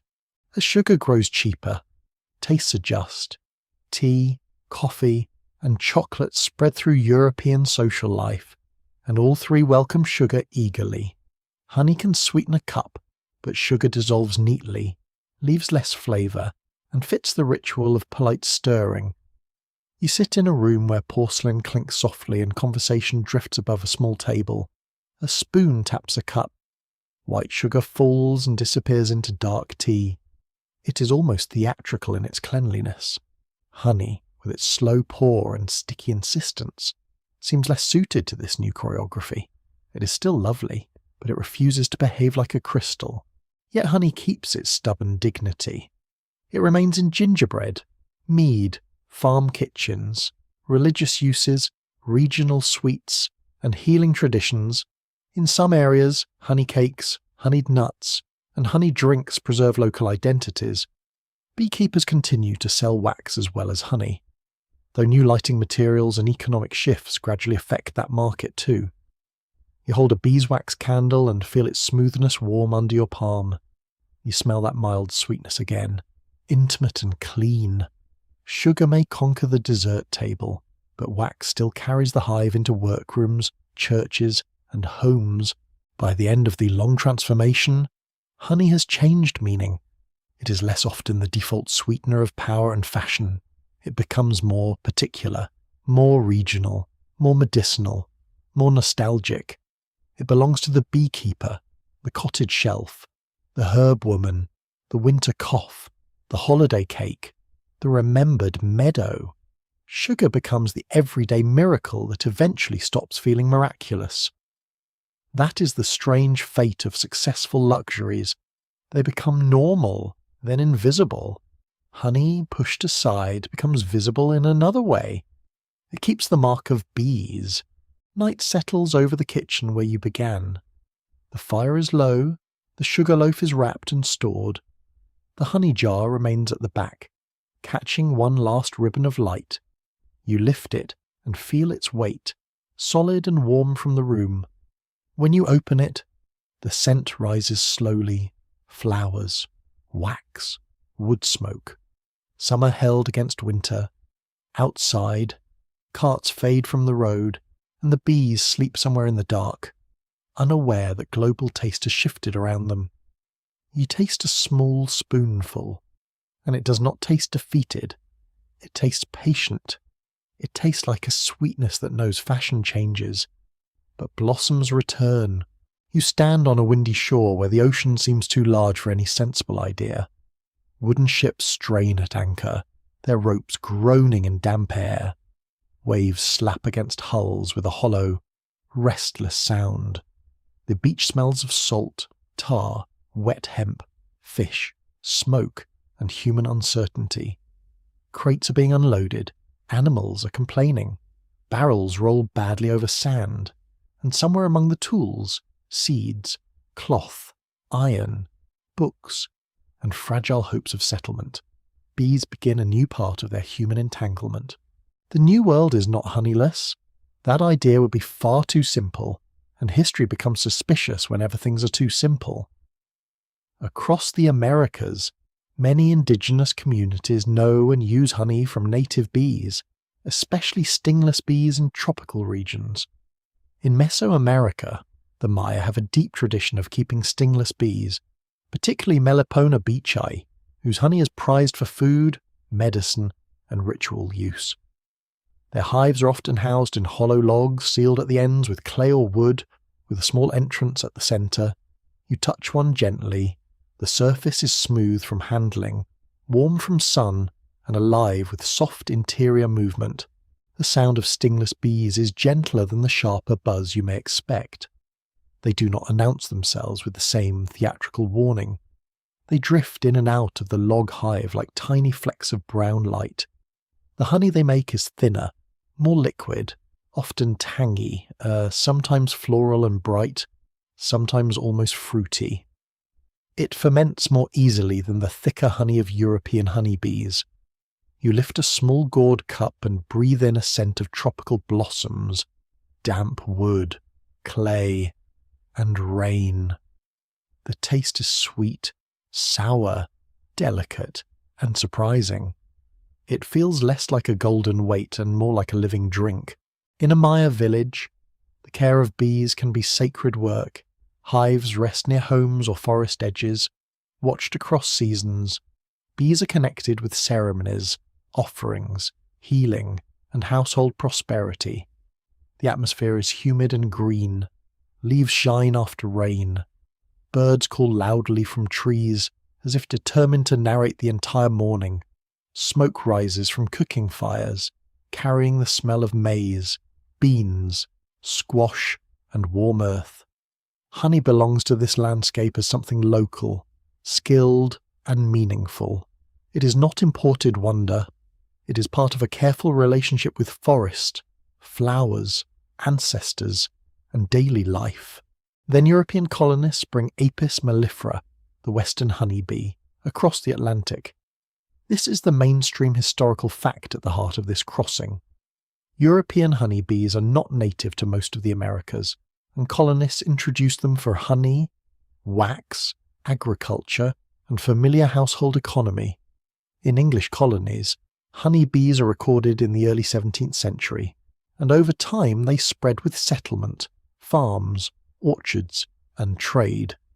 The bees travel in straw skeps, boxes, or other containers, though keeping a colony alive across an ocean voyage is not exactly a relaxing cruise for insects or people. Imagine the shipboard hive. The vessel pitches. Salt spray crusts the rail. Sailors shout above wind. Below deck, it smells of bilge water, livestock, stale bread, sweat, damp wood, and fear doing its best to stay quiet. The bees are confined, fed when possible, protected from cold, heat, and rough handling. You place your palm near the hive and feel faint vibration through the wood. The colony is a small warm planet surrounded by ocean. If it survives, it carries more than honey. It carries a European idea of farming, sweetness, medicine, waxlight, and domestic order into lands already full of their own knowledge. In the colonies, bees become part of survival. A household with hives can produce honey for cooking, brewing, preserving, and remedies. Wax can be made into candles, seals, polishes, and waterproofing on cold evenings. when forests press dark around a settlement and the wind slips through cracks in timber walls. A beeswax candle is not only useful, it is civilization in miniature. You sit near one, watching its flame lean and recover. The smell is clean and faintly sweet, mingled with wood smoke, wool, boiled roots, and the sour tang of fermenting cider. Outside, unfamiliar insects cry in the darkness. Settlers learn quickly that the European honeybee adapts well in many parts of North America.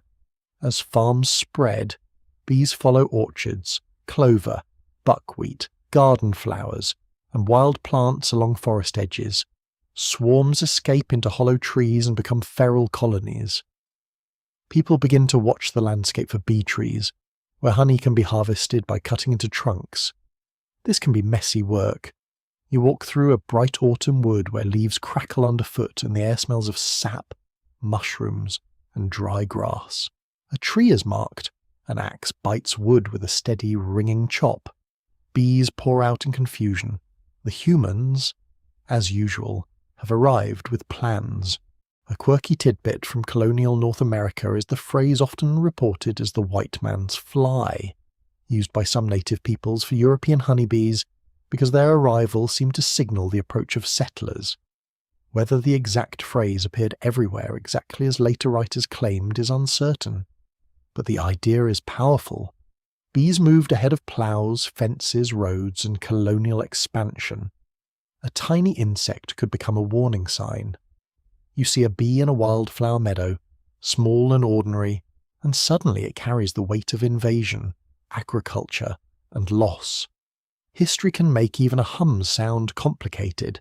Indigenous responses to introduced honeybees varied. Some communities observed them, used their honey, tracked their spread, or incorporated them into trade and local knowledge. Others encountered them as part of the broader pressure of colonization, cleared land, new crops, livestock, disease, mission settlements, and violent displacement. The bee itself is not a soldier, of course. It is merely doing bee things with admirable focus.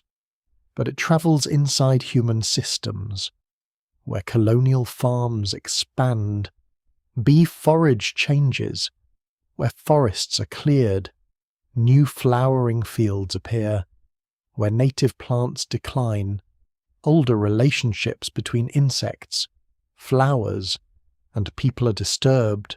Researchers still debate how much introduced European honeybees transformed pollination patterns in different American environments during the colonial period, and how quickly those effects became noticeable. Some crops benefited from their presence, especially familiar European fruits and garden plants. Some native plants could be visited by them too. Yet the full ecological story is difficult to reconstruct, because landscapes were changing through farming, grazing, burning, logging, trade, and settlement all at once. When many forces move together, it becomes hard to point at one buzzing creature and say, "There, that is the entire explanation." Bees are influential, but they are not soloists. In Spanish America, the meeting of bee traditions becomes especially layered. European honeybees enter regions where stingless beekeeping already has deep roots. In some places, introduced bees and native bees coexist in practice and imagination. Mission gardens, estates, indigenous households, and forest communities may all use different bees for different purposes. You stand near a mission courtyard where bells ring in the hot afternoon. The walls smell of lime plaster and dust. Citrus trees bloom. Bees work the flowers while people move through imposed routines of prayer, labour, teaching, and control. Honey here is tangled with religion, empire, adaptation, and endurance. Enslaved Africans also carry knowledge of bees, honey, wax, and healing into Atlantic colonies. In plantation zones, honey may appear in kitchens, sick rooms, and markets, while bees forage among crops, gardens, weeds, and woodland edges. Enslaved people often maintain practical expertise in plants, food preservation, and remedies despite brutal conditions. You enter a small garden plot at dusk, where medicinal herbs grow beside vegetables. The air smells of damp soil, smoke, and crushed leaves. A little honey is mixed with plant material for a cough or wound. It is a small act of care in a world built to deny comfort. Colonial honey also enters trade. Farmers sell or barter honey and wax in local markets. Wax can be valuable for churches, households, and craftsmen. In some regions, taxes or rents may be paid partly in wax or hive products. A market stall displays comb in wooden bowls, jars of strained honey, and blocks of wax wrapped in cloth.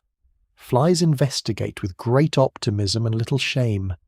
You touch a wax block and feel its smooth firmness, warmed at the edges by sun. Nearby, a buyer lifts a jar toward the light, judging colour and clarity. Even in raw settlements, people still know how to be picky. On frontier farms, beekeeping is domestic, seasonal, and uncertain. Winters can kill colonies. Bears can destroy hives with the enthusiasm of large creatures discovering dessert. Skunks, mice, damp, poor forage, and careless harvesting all cause trouble. A beekeeper may protect hives with fences, platforms, smoke, charms, or sheer stubbornness. You hear a bear in the dark brush one night, branches snapping under heavy paws. The family listens from inside, holding breath. A dog growls. The hives outside are silent little treasure houses.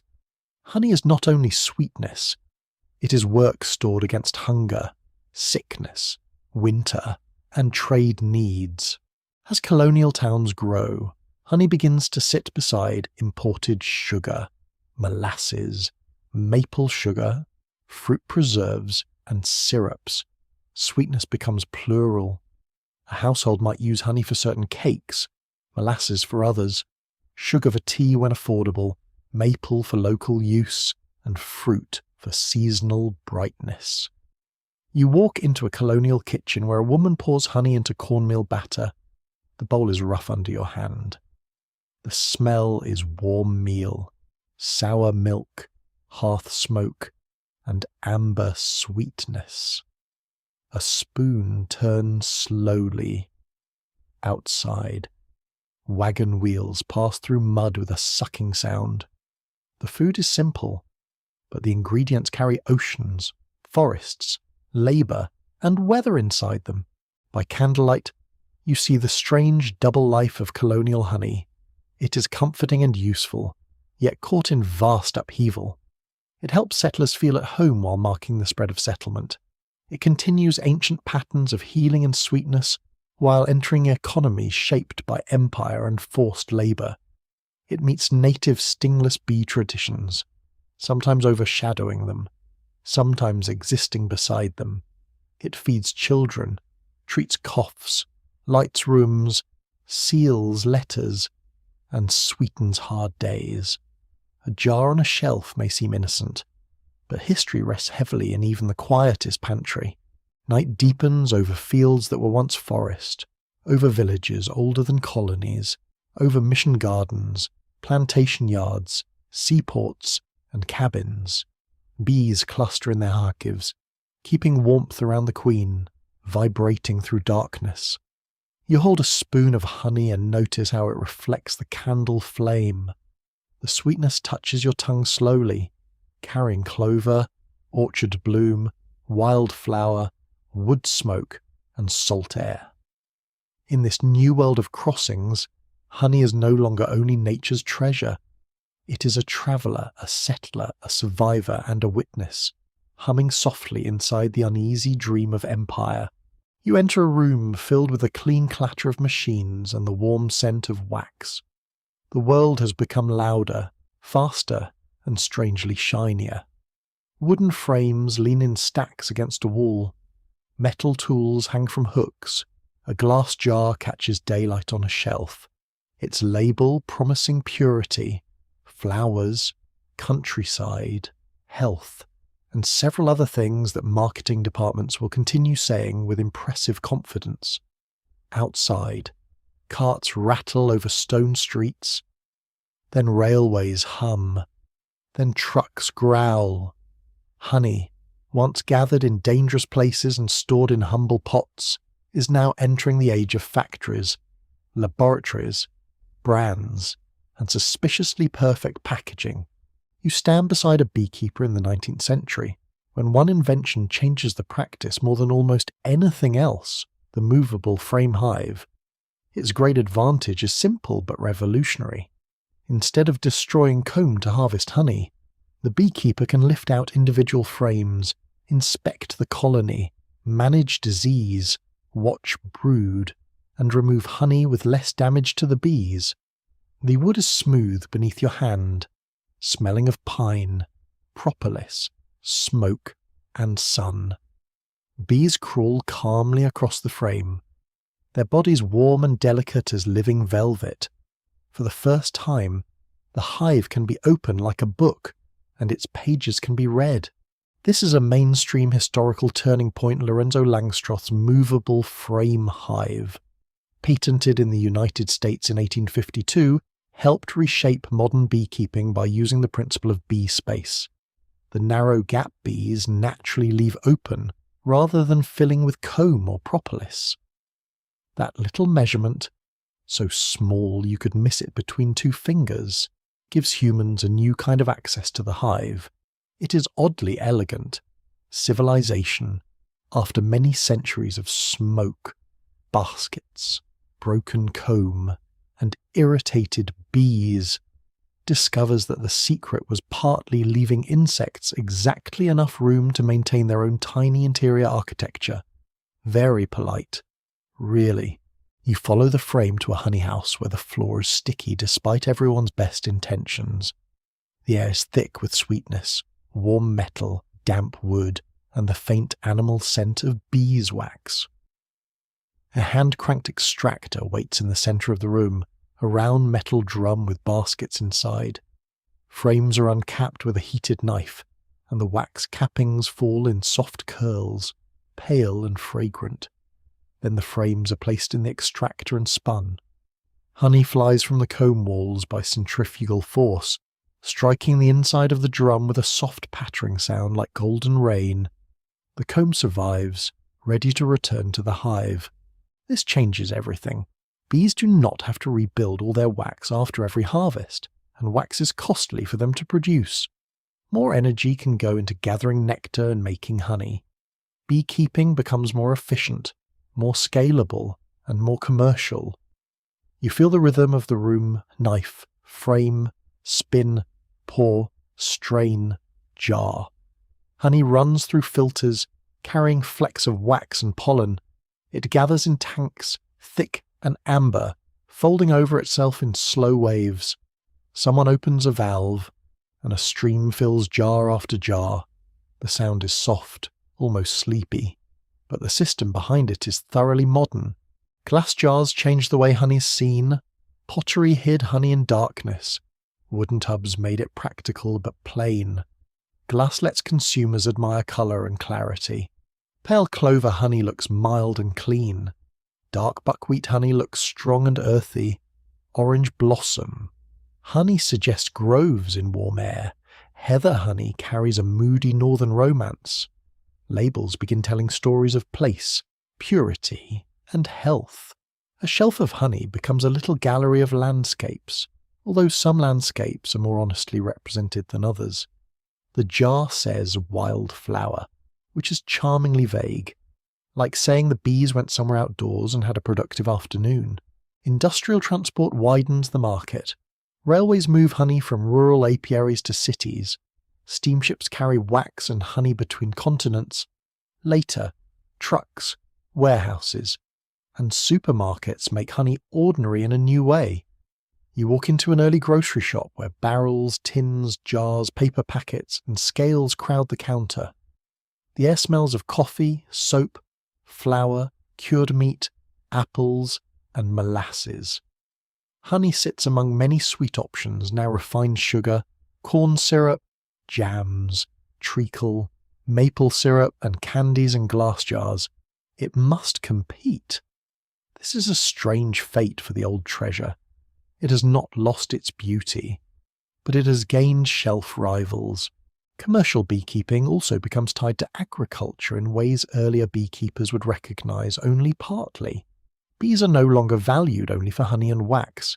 They become managed pollinators, moved in large numbers to orchards, seed crops, berry fields, and later, vast monocultures. You stand near a line of hives loaded onto a truck before dawn. The air is cool and smells of diesel, wood, burlap, and bees. The hives vibrate faintly in the dark. Metal chains clink. A driver checks straps. By sunrise, the bees may be miles away, placed at the edge of almond trees, apple blossom, clover, or cranberries. The hive becomes mobile labour. The atmosphere in an industrial apiary is both pastoral and mechanical. You hear birds and engines, bees and forklifts, wind in grass and the beep of reversing trucks. The beekeeper wears a veil, gloves, and boots dusted with dry soil. Smoke drifts from a metal smoker, smelling of burlap and pine needles. A frame lifted from the hive feels heavy with honey, its capped cells pale and slightly convex. Yet nearby are pallets, stainless tanks, plastic drums, moisture meters, forklifts, and paperwork. The romance of the hive has not vanished. It has simply acquired inventory management, which is rarely included in poetry. Science enters the hive with patient curiosity. Researchers study bee anatomy, colony behavior, pheromones, diseases, nutrition, and communication. In the 20th century, Carl von Frisch's work on the waggle dance reveals that honeybees can communicate information about direction and distance to food sources through movement. You watch bees on a comb in a glass observation hive. The room is dim and quiet except for the low electric buzz of a light and the faint whisper of thousands of legs.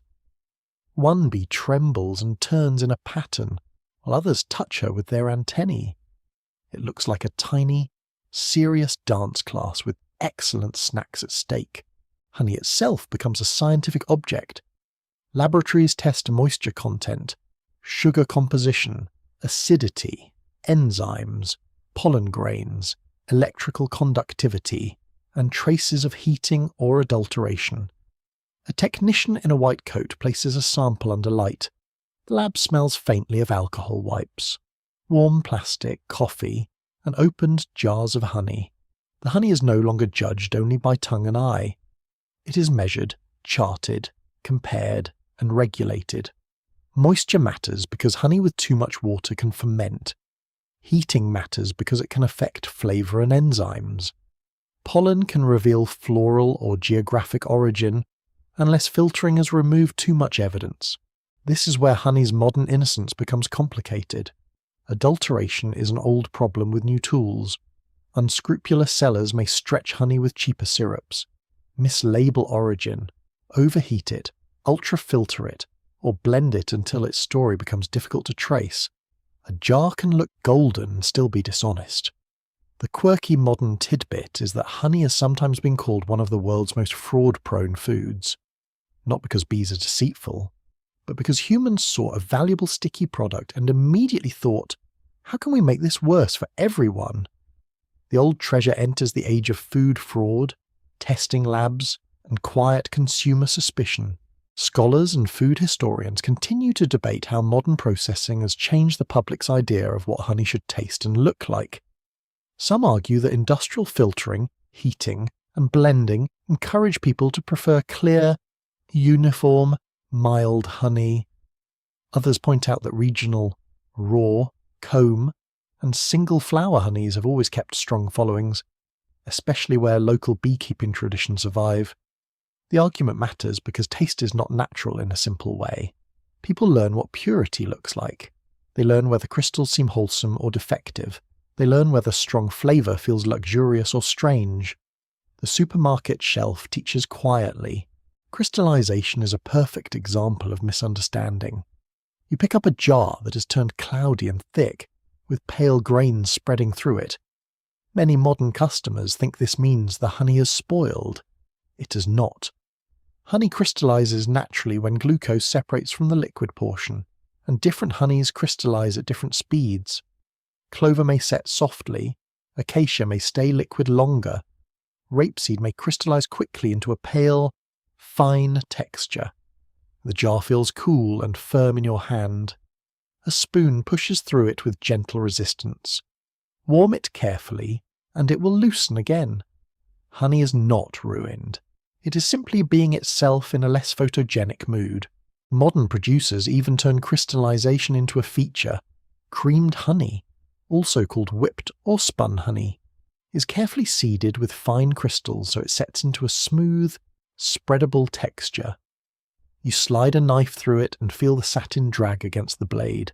It smells mild, floral, and creamy without containing cream. Spread on warm bread. It softens at the edges and sinks into the crumb. This is industrial control at its most pleasant. Not fake, not artificial in spirit, just guided. The beekeepers learn to ask honey to behave more conveniently, and honey, for once, agrees. In hospitals and research centres, honey returns to medicine under modern scrutiny. Certain medical-grade honeys are sterilised and used in wound care products, valued for moisture control, acidity, osmotic effects, and antimicrobial activity. This does not mean every kitchen jar should become a first aid kit. Tempting, though, that may sound during late-night confidence. Medical use requires controlled preparation and proper care. Still, there is something quietly satisfying about honey being studied again as a healing substance after thousands of years of household trust. The lab coat and the old remedy nod at each other across time. The modern hive also faces pressures that reshape the story mites: pesticides, habitat loss, viruses, climate stress, and the demands of migratory pollination. You stand in a field that should be louder with insects than it is. The air smells of dry grass, chemicals faintly lingering on the wind, and distant rain that may not arrive. A beekeeper opens a hive and listens. A healthy colony has a confident hum, warm and layered. A struggling colony sounds thinner, unsettled, or too quiet. The frame feels lighter than expected. The bees move slowly. Industrial abundance has not made the hive invincible. It has made human dependence clearer. By evening, you enter a supermarket aisle humming with fluorescent light. The floor is cold and smooth. Refrigerators drone nearby. Somewhere a cartwheel squeaks with heroic persistence.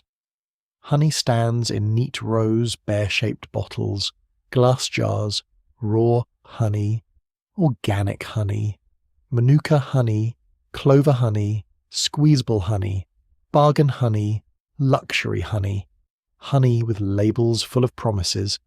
You pick one up, and its plastic body gives slightly under your fingers.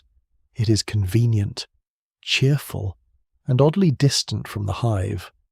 Yet inside is still the labour of bees, flowers, weather, and time, even if filtered through factories, trucks, labels, and barcode scanners. You leave the aisle and imagine the jar opened in a quiet kitchen. The lid clicks, the scent rises. Perhaps mild, perhaps bold, perhaps almost absent if processed too heavily. A spoon turns, and honey catches the light with that old slow shine. Industrial history has changed how honey is harvested, moved, tested, sold, trusted, and doubted. It has made honey abundant, measurable, and global. It has also made people ask harder questions about origin, quality, and care. Beneath the machines and labels, the treasure remains what it always has been: nectar transformed in darkness by a society of bees, offered to humans who keep trying, with mixed results, to understand it. You step into a field at the edge of a modern morning, where the air is pale, cool, and faintly uncertain.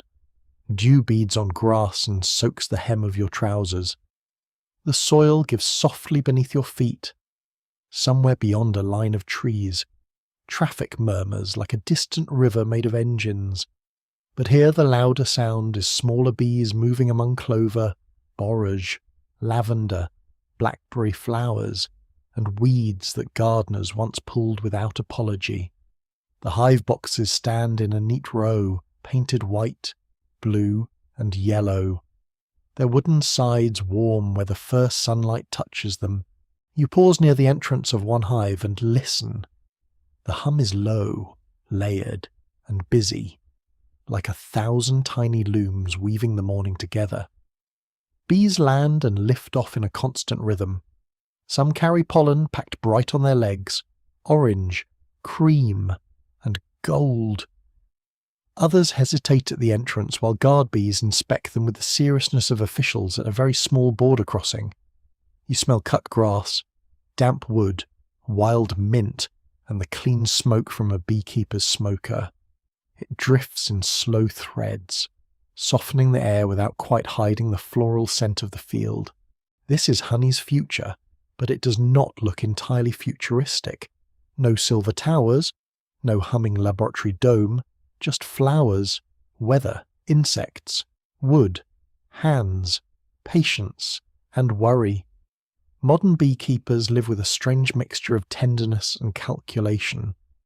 They check mites, they monitor food stores, they move hives when blossoms fail, they read weather apps, study forage maps, order queens, clean equipment, test honey, fill jars, and still stand quietly beside the boxes, listening for a sound that feels right.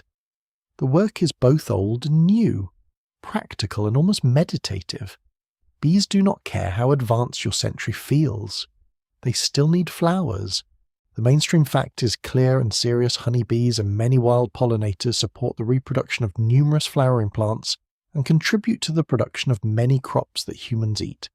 Not every food depends on bees, and not all pollination comes from honeybees, but their work matters greatly in orchards, berry fields, seed production, vegetable crops, and wild ecosystems. You hold a ripe apple in your hand, cool and smooth, and consider the invisible labour behind its roundness.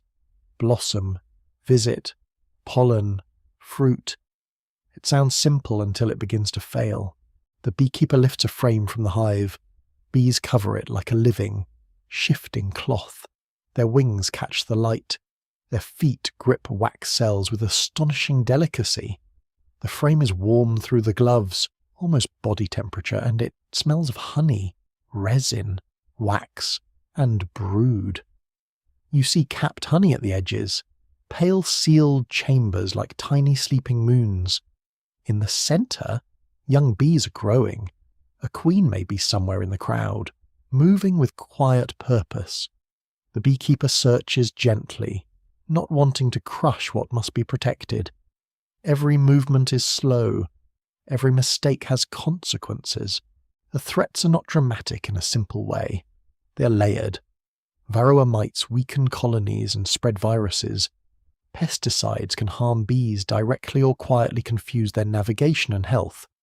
Habitat loss removes the wildflowers that once filled margins, meadows, hedges, and roadsides. Climate change shifts blooming seasons, dries landscapes, floods others, and makes weather less predictable. A warm spell may wake bees too early. A late frost may kill blossoms. A summer drought may leave hives light and anxious. You feel the dry crackle of grass underfoot in one year, then mud sucking at your boots in another. The bees must adjust faster than flowers sometimes can. Researchers still disagree about how best to balance managed honeybee populations with the protection of native pollinators, especially in places where crowded apiaries may compete with wild bees for limited nectar and pollen. The debate is not anti-bee. It is more subtle than that, as most worthwhile debates inconveniently are. Honeybees are valuable, but they are not the only pollinators. Bumblebees, solitary bees, moths, butterflies, beetles, flies, bats, and birds also carry pollen through the world. Some are specialists, shaped for particular flowers. Some live alone in soil, stems, or tiny cavities. A healthy future cannot be built from one insect alone, no matter how famous its honey may be. You walk from the apiary into a town where another kind of beekeeping is thriving. Rooftop hives sit above offices, restaurants, schools, and apartment blocks. The city smells of warm pavement, rainwater in gutters, coffee, diesel, fried food, and flower boxes. Bees rise above balconies and traffic lights, visiting lime trees, ornamental gardens, park clover, weeds between pavements, and window herbs. Urban honey can taste unexpectedly complex because cities often contain a wide mix of flowering plants. One jar may carry traces of chestnut, lavender, basil, roses, and stubborn roadside plants nobody meant to cultivate. The bees make a menu from human disorder. A quirky modern tidbit lives in these city hives. Some urban honeys have appeared in unusual colours because bees found sugary waste from candy factories, syrup spills, or other human food sources. There have been reports of honey turning odd shades when bees fed on processed sweets rather than nectar. It is funny at first, a little ridiculous. Bees accidentally producing dessert-flavoured evidence of our bad habits. Then it becomes a lesson. Bees explore what the environment offers. If the world gives flowers, they bring back flowers. If the world gives industrial sugar, they may bring back our shortcuts in a jar. In a farmer's market, jars of honey stand beside vegetables, bread, cheese, herbs, and handmade candles. The atmosphere is bright with voices, paper bags, bicycle bells, and children asking for things with impressive persistence. You lift a jar labelled with the name of a nearby meadow. It is cloudy, raw, and already beginning to crystallize. Another jar is dark, almost mahogany, from forest blossoms or late-season plants. A beekeeper offers a taste on a wooden stick. The honey touches your tongue slowly, then opens into flavour floral, earthy, warm, faintly bitter at the edge. It is not just sweet. It is a place speaking softly. Consumers are learning to ask new questions. Where was this honey produced? Was it heated? Was it filtered? Is it blended? Are the bees treated carefully? Are the surrounding fields sprayed? Is the price fair enough for the beekeeper to keep doing careful work? These questions make a simple spoonful more complicated, but also more honest. Cheap sweetness has trained people to forget labour. Honey resists that forgetting when you look closely. A jar represents thousands of flights, blooming plants, skilled handling, clean storage, and weather that may or may not cooperate. The golden surface hides a whole fragile economy of wings. Technology now enters the hive in curious ways. Some beekeepers place sensors inside colonies to track temperature, humidity, weight, sound, and movement. A hive scale can show when nectar is flowing because the colony grows heavier day by day. Acoustic monitoring may hint at swarming, stress, or queenlessness. Apps help track inspections and treatments. You stand beside a hive and see a small device blinking under the lid. It feels almost comic. This meeting of ancient insects and digital surveillance. The bees continue working with complete indifference. They do not need an app to know where the flowers are. The app is for the anxious mammals. In laboratories, scientists study honey for authenticity, nutrition, flavour chemistry, medical use, and environmental clues. Pollen analysis can reveal botanical origin. Chemical signatures may expose adulteration. DNA traces in honey may help identify plants visited by bees, or even broader environmental patterns. Honey becomes not only food, but archive. A spoonful may carry information about landscapes, crops, weeds, seasons, and human choices. You imagine a future researcher opening a jar and reading it like a map. What bloomed, what vanished, what chemicals lingered. What did the bees find when they left the hive and entered the world we made for them? There is hope, too, and it is refreshingly practical. People plant pollinator strips beside fields. Farmers reduce spraying during bloom and explore less harmful pest management. Gardeners leave clover in lawns and grow native flowers. Towns create wildflower verges. Schools keep observation hives. Communities support local beekeepers.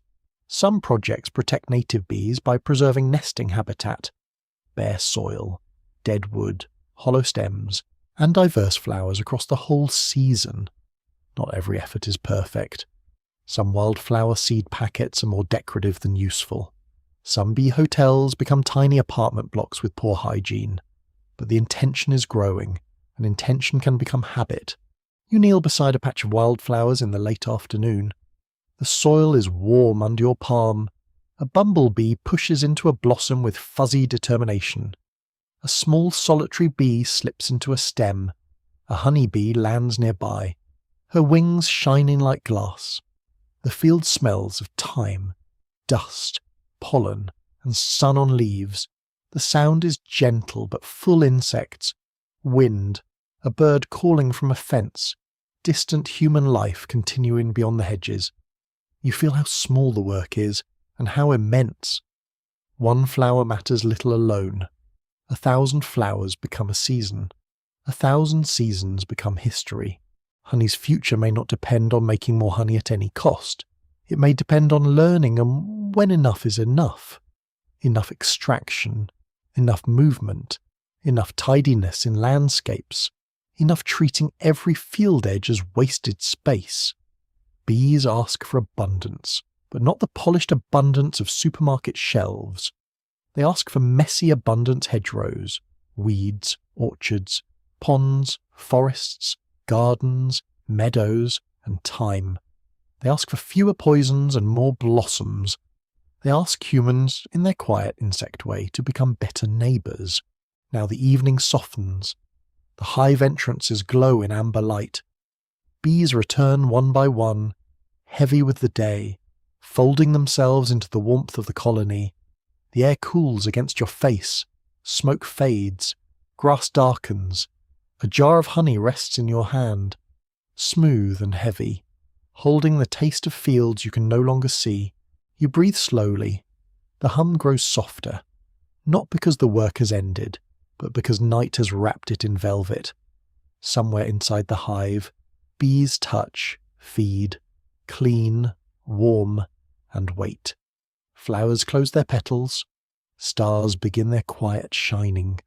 The sweetness in the jar is not only a treasure, it is a reminder to move gently, to gather carefully, to leave enough behind, and to trust that small patient labours can hold the world together for one more dawn.